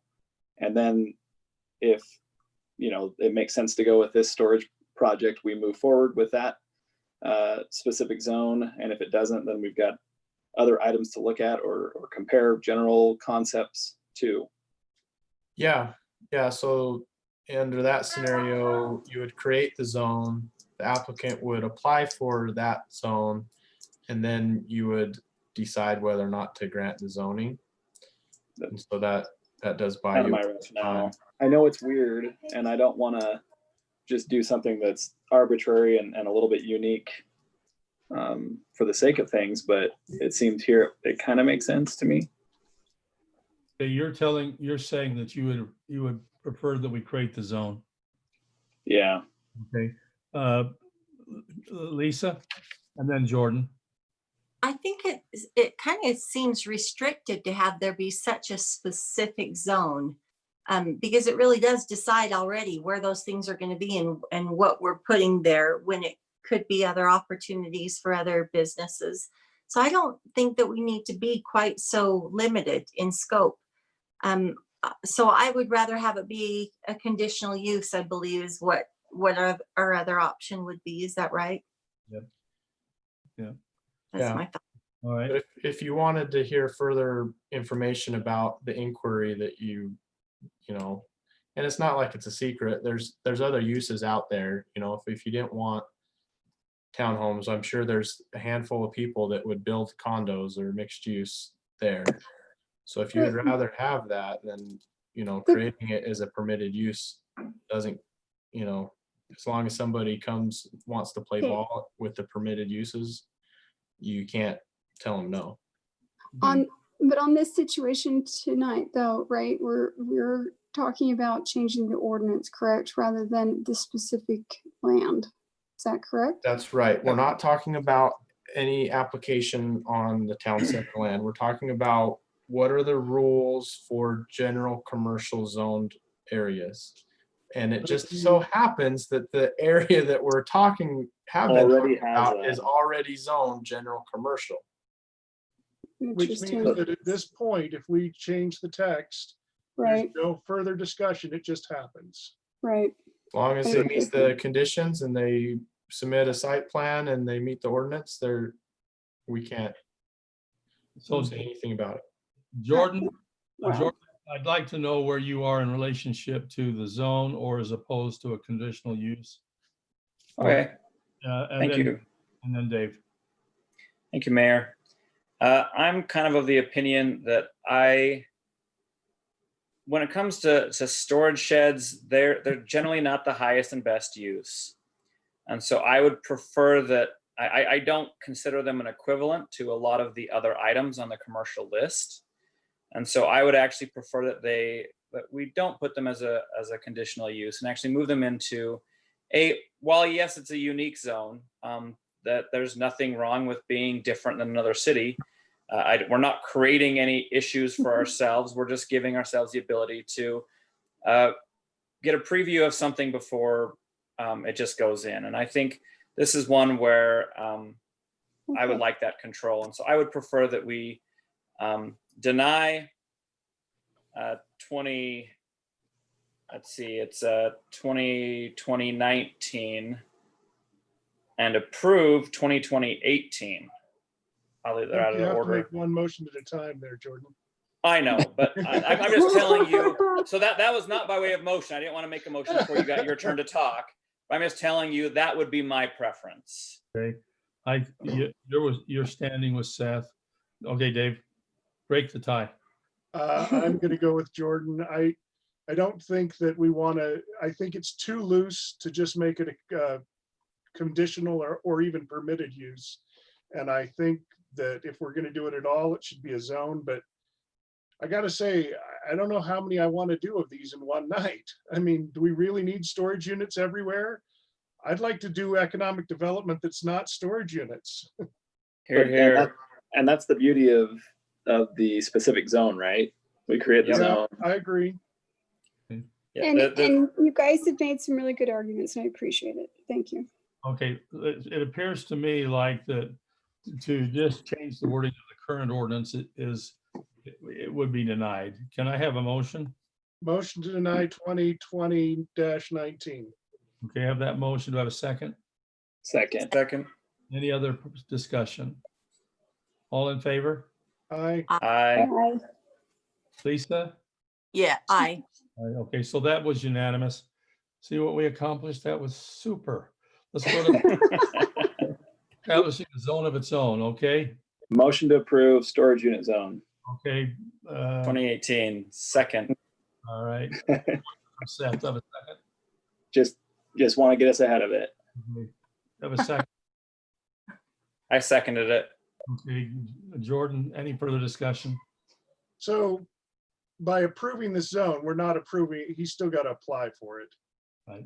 Because I still think there's a question of whether we need more of these, but Right. but I don't mind having this tool in our tool belt. Yep. Okay. All in favor? Aye. Any opposed? Cassie, that appears to be unanimous. Let's go to 14. Proposed ordinance 2020-17 repealing chapter 5-20 of the alcohol beverages and this is Paul. And now for something completely different. Yes. Yes, this hasn't changed since the last work session. There was some discussion on really just that table of whether you're going to allow certain uses or not. So I will leave it to your discussion and your motion. Can I just get it's just the storage is the big change from last time, right? Storing. No, it's actually a produce, like you could actually have a brewery. Brewery. We'll allow a brewery because that makes money. Definitely. Right, yeah, breweries would be on there, manufacturing be on there now, and liquor warehousing. But it still preserves what the code currently has for no taverns and no package agencies and no equity fraternal or dining bars. Can I get a definition on the difference between a tavern and a bar? Because I admit I don't know. Tavern is alcohol, but just beer. The bars are beer, but also harder liquors. Yeah. Both of them have the same requirement. You don't have any food sales required. So the tavern is just beer sales only, no wine or liquor. And then the bars can serve the full range of alcohol beverages. Seth, would you lead us out? Yeah, motion to approve ordinance 20-17. The alcohol ordinance for Syracuse City. Okay. Second. Second by Corinne. Any further discussion? All in favor? Aye. Aye. Aye. Any opposed? That appeared to be unanimous. Cassie, would you record it as such? Let's talk about the CARES Act, Brody. Okay, we discussed this at the previous work session. This is the formal agreement with Davis County to participate in the Business Assistant Grant Program with the county. I've got the memo there that outlines the general terms and the draft agreement that we've reviewed and they've reviewed and they're okay with. Just wanted to put that in front of you. And if you have any questions, let me know. All right. Do you have any questions, Jordan? No, I think I voiced all of my concerns. I think those were addressed in our work session, so I'm good. Okay, let me go by order that I see you. Lisa? A yay or a yay or nay? Is that what you're asking? Okay, Yeah. yeah. You need other further clarification, or do you have some objection? No, I'm okay. Okay, Corinne, I'm good. Thank you. David? I'm really hesitant to this because I just wonder if the money will come back to our city. And that's what it was set for. That is one I'm just concern saying I that- have. Yeah, I know, as of the last update, 360,000 of it has been applied for from Syracuse City. And how much are we sending? 450. 450, but they're not done yet. Seth? Yeah, I can support this. Okay. All right. Can I'd entertain a motion if somebody would like to make it? Motion to approve resolution R20-32. Okay, I have that from Seth. Do I have a second? Second. Second by Lisa. Any further discussion? All in favor? Aye. Aye. Any opposed? Okay, did you say nay, Dave? I did. Okay, passed 4-1 with Dave, the nay. Let's go to public comment. If there's anybody left that has a topic they'd like to discuss with the council, we'd invite you to come forward, state your name and place of residence. We'd invite you up to 3 minutes. And let me look for hands. Cassie, help me look. Matt I see Page. Matt Page has raised his hand. Yeah, Matt, I see on a topic different than what was discussed earlier. Yeah, I mean, my topic is just for the city council in general. I'd like to know, and you don't need to answer this while I'm talking, but just from each of the city councilmen, how many citizens do you need to hear from before on an issue before it makes a difference or before you'll address their concerns? Matt, I don't allow discussion. No, I'm not. This is more of a rhetorical question. Okay. So you can answer it personally and just think of a number, and I can email you personally to get a number, because I as a concerned citizen, I'd really like to know. We have flash votes, which I participate in with the city. We get 500 to 600 participants, and the city makes decisions off of 190 people's votes of those 600. So I'm seeing a lot of contradiction in what's important and what's not. I've seen that we have 400 citizens on our survey in a petition that said we have concerns about high density housing, and not one council member brought up our concerns during your discussion. And so I know that there's been a lot of discussion by the city council members about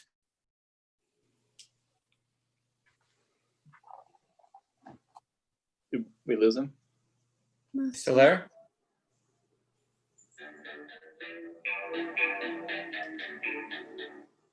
Matt, are you still there? We must have lost him. Paul Watson, I see you have your hand up. Yes, can you hear me?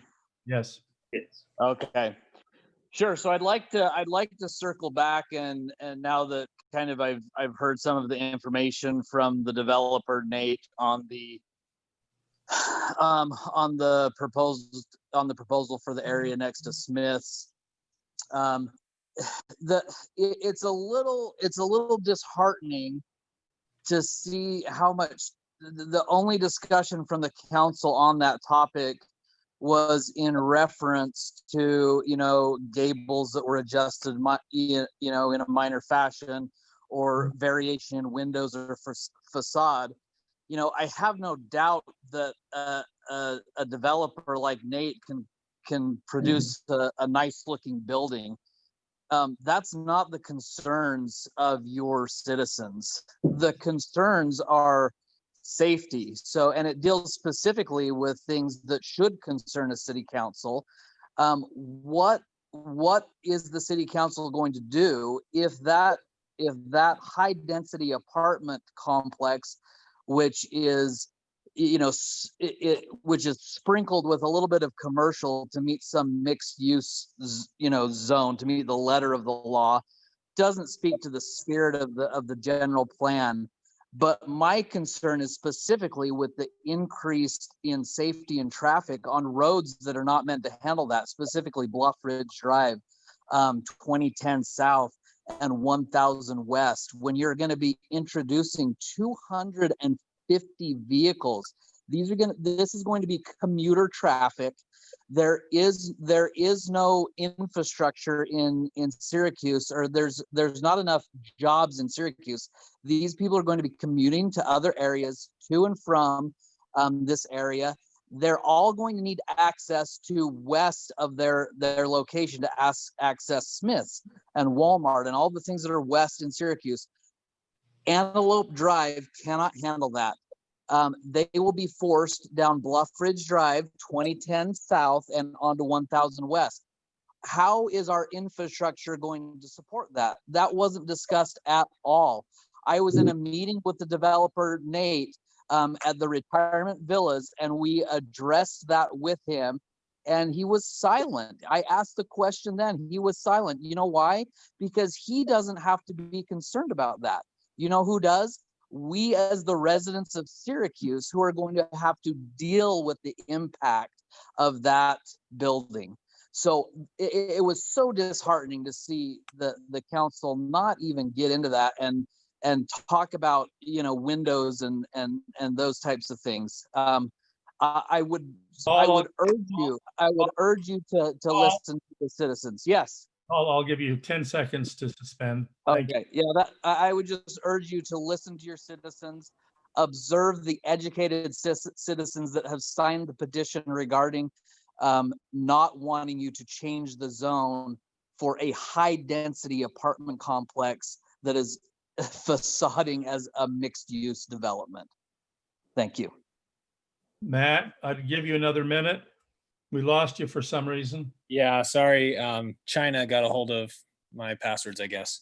But I just wanted, I'm not going to take a whole minute. I just was finishing up with a lot of the council members addressed the concern that citizens have said they don't listen. And the way that I'm a citizen and I'm asking for feedback on how much more do we need to hear from? Like, how many more people do we need to get to say no? I've heard one or two people who have vested interests in these projects come out and support them. And then I have city council people who support them, but I don't have citizens who support them.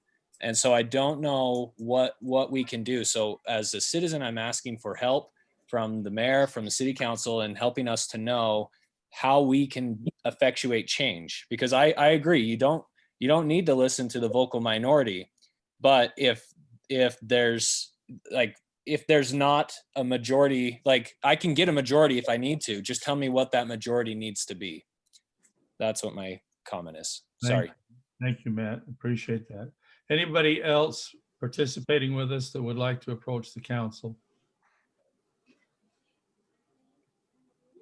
Hearing and seeing none, I'll close public comment. Let's go towards council announcements.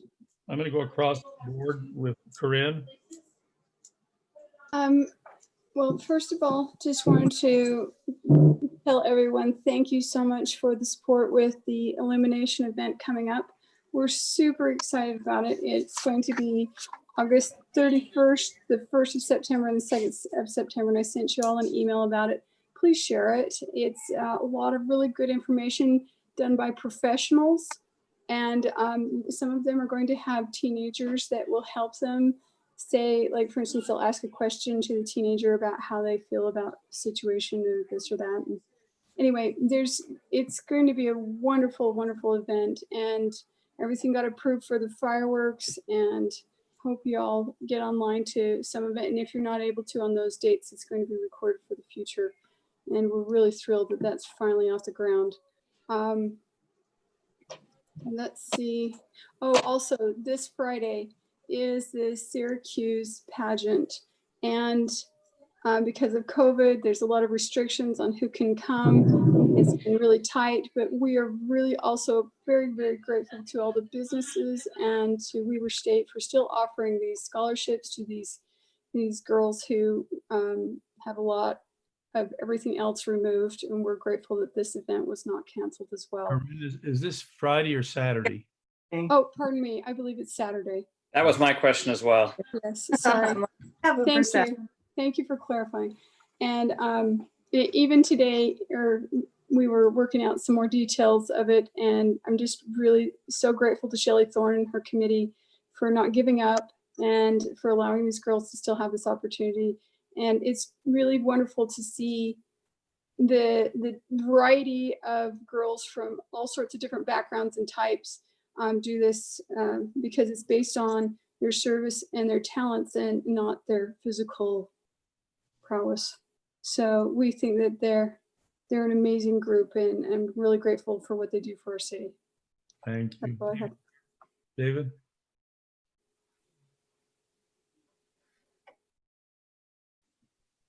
Dave, you muted. Can you come back to me? Yeah, Lisa? Okay, real quick on the illumination event, they're looking for some enclosed trailers to bring about to haul fireworks. They need them to be enclosed. So if there's anybody who has one they can offer, we'd sure appreciate it. The West Davis Chamber of Commerce is wondering if they can be allowed to advertise for chamber meetings on our Syracuse City website. Is that something they can do, Mayor? Brody, let me defer to you. I would probably say no. Advertising for private entities, typically not something that we want to get into. Okay. So they have their own website though, or they Okay. can have it. Yep. Can we have a link to them? That might be something we could find a place for on the website. There's a business section on our website that I think we get a link to. Okay, I'll suggest that. We've had our training with our Youth Commission advisors this past week, and we'll be continuing with that. I wanted to speak quickly to, and probably nobody's listening that was interested in this, but we aren't allowed to respond to public comment sections, but the reason that we may not have responded to the concerns that constituents may have had is because a decision wasn't made and we weren't to the point of expressing what we've decided and why we've decided it. But I do want it to be on record that there isn't a single issue that comes up that isn't pondered, studied, researched, and continually. And you may not understand all of the reasons for it, and for why the vote is being given the way it is. But if we can't stand by what we vote for, then we have no business being in this position. And we may not agree, but we definitely are doing due diligence to make these decisions. So because you don't see the same information, maybe that the council does, and have the hours and hundreds of pages of packets, it doesn't mean that there isn't great diligence spent in making these decisions. And I needed to say that. And that's all I have. Thank you. Seth? Not a whole lot. The one question I had just for Brody real quick, I don't know if you saw that UDOT question from Courtney Johnson. I didn't respond to her or anything yet, but should I wait to see if you hear something back from? Yeah, we're looking into seeing how we can get that moving. Okay, thank you. Thank you, Seth. Jordan? Thank you. A couple of things. This is actually a request for the council and specifically Lisa. So I was out of town this weekend traveling through some towns. As I came across one of these towns, there was a banner in there that requested local support for the restaurants, servers, and all the people affected by COVID. Basically, it was an advertisement to shop local. And I think that, like, as I read that, I really wanted to go out and be like, you know what, I agree. These people need our support. And I thought, you know, I think we could do something similar. I guess I would like to see if we can't find a way to partner with the Chamber of Commerce and try and get some type of small banner or something that we can put at the entrances of our city and some of those strips there that says, hey, you know, please support the local businesses. These are your friends and neighbors. And I don't know the context. I should have taken a picture of the sign, but I thought it was very well stated. You could probably go back and try and find it. But I think I would like to try and do something to make sure that these businesses here in Syracuse know that we are huge supporters of them and that we all want them to succeed. Our fates are tied together. So I would like to see if we can't partner with the chamber with something like that. Banners historically are not overly expensive, but I think that the gesture would be well received by both the public and the businesses themselves. Secondly, I did want to address, I've heard a lot about traffic safety. And please know that no plea is falling on deaf ears. We didn't discuss it because I really feel that the 500 West project that has already been approved will be addressing much of the traffic in that area. There will be a light at, I believe it is, am I saying it right, 500 West? I was looking it up. We have an intersection plan for 500 West, which will actually take a lot of traffic off of Bluff Ridge. In fact, I would expect Bluff Ridge traffic to be minimal because it is such a terrible left and right turns. And there's a lot of blind trust speeding across traffic, trying to get that center lane. And so the 500 West project is designed to mitigate that specifically. So we didn't discuss it, but please know it has been discussed in the past. We're no plea is going to fall on deaf ears. We understand a lot. There's a lot of nervousness with any type of new project. We feel the same way. We're trying to do our best to make it as best as we can.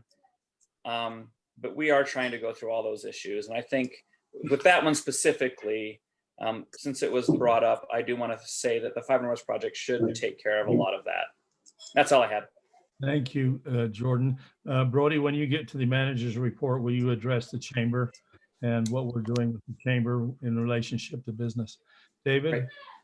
Yeah, I was just trying to clarify some things. So there's some updates on sewer projects that will affect streets around the city, not necessarily in it, but there will be some major lining projects up by 193 just inside of West Point. So if you see some congestion getting out of the city that way, that's what that's about. We are still identifying some of this year's projects that will come in the fall, and I'll update you as soon as that's made clear, but that's out to bid right now, so we're not sure how much we can afford to get done. Again, we're lucky that we got most of 2700 and a lot, and also Gentile coming into the city have been taken care of. So those projects that would slow down major traffic coming home from your work at times have already happened. And then just addressing the, you know, if this is the only meeting that you came to and you didn't hear us talk about your concerns, know that like that specific project that was mentioned, we've been talking about for 10 months now. And we have debated all of the issues that have come up. There gets to a point where it's just redundant to keep talking about the same thing. Thank you, David. I have nothing. Brody, what do you have? Okay, yeah, first of all, it's interesting that Jordan, you talk about the banners. We've been discussing through Noah's department, we've been discussing with the chamber using part of the CARES Act money to partner with them with outreach to businesses. And part of that program is to increase advertising for those businesses that have been affected by COVID-19. not only through a sign or banner in front of their business, but also online advertising and in the magazine. City magazine? Mhm. Oh, good. It's not necessarily like we haven't discussed, I think, something identical to what you mentioned, where it's like one banner as you go into the city, but it's more along the lines of having a banner specifically for that business that says something to that effect, that, you know, shop local, the businesses that support our community during COVID and that sort of thing. And right. So it's kind of along those lines, but if there's any ideas that you want to contribute to that discussion, feel free to send that in to us, and you know, as we roll it out. The AccuColor space that we've advertised, there were some issues with getting an account set up with CoStars and LoopNet. So it's been advertised now for about 3 weeks or so. We've had one walkthrough for a company.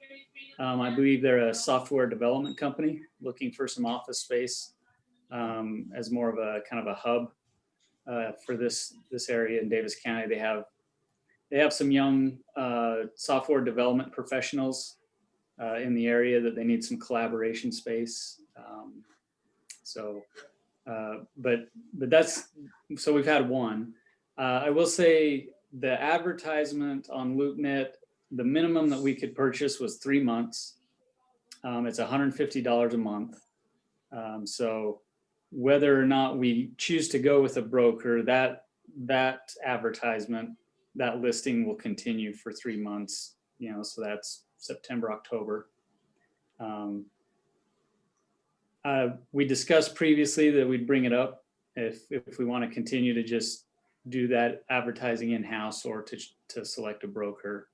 So I'm not sure how you feel about that. And then finally, the July manager's report will be going out.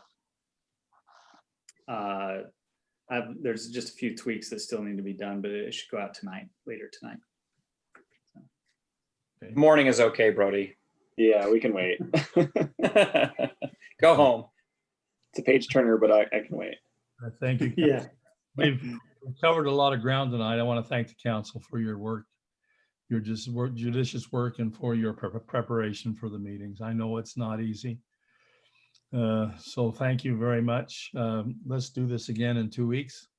I would entertain a motion to adjourn and go to bed. So moved. That was Seth. Did I hear second? Second. Second by Jordan. All in favor? Aye. Aye. Any opposed? We stand adjourned. Thanks. Thank you. Thanks, guys.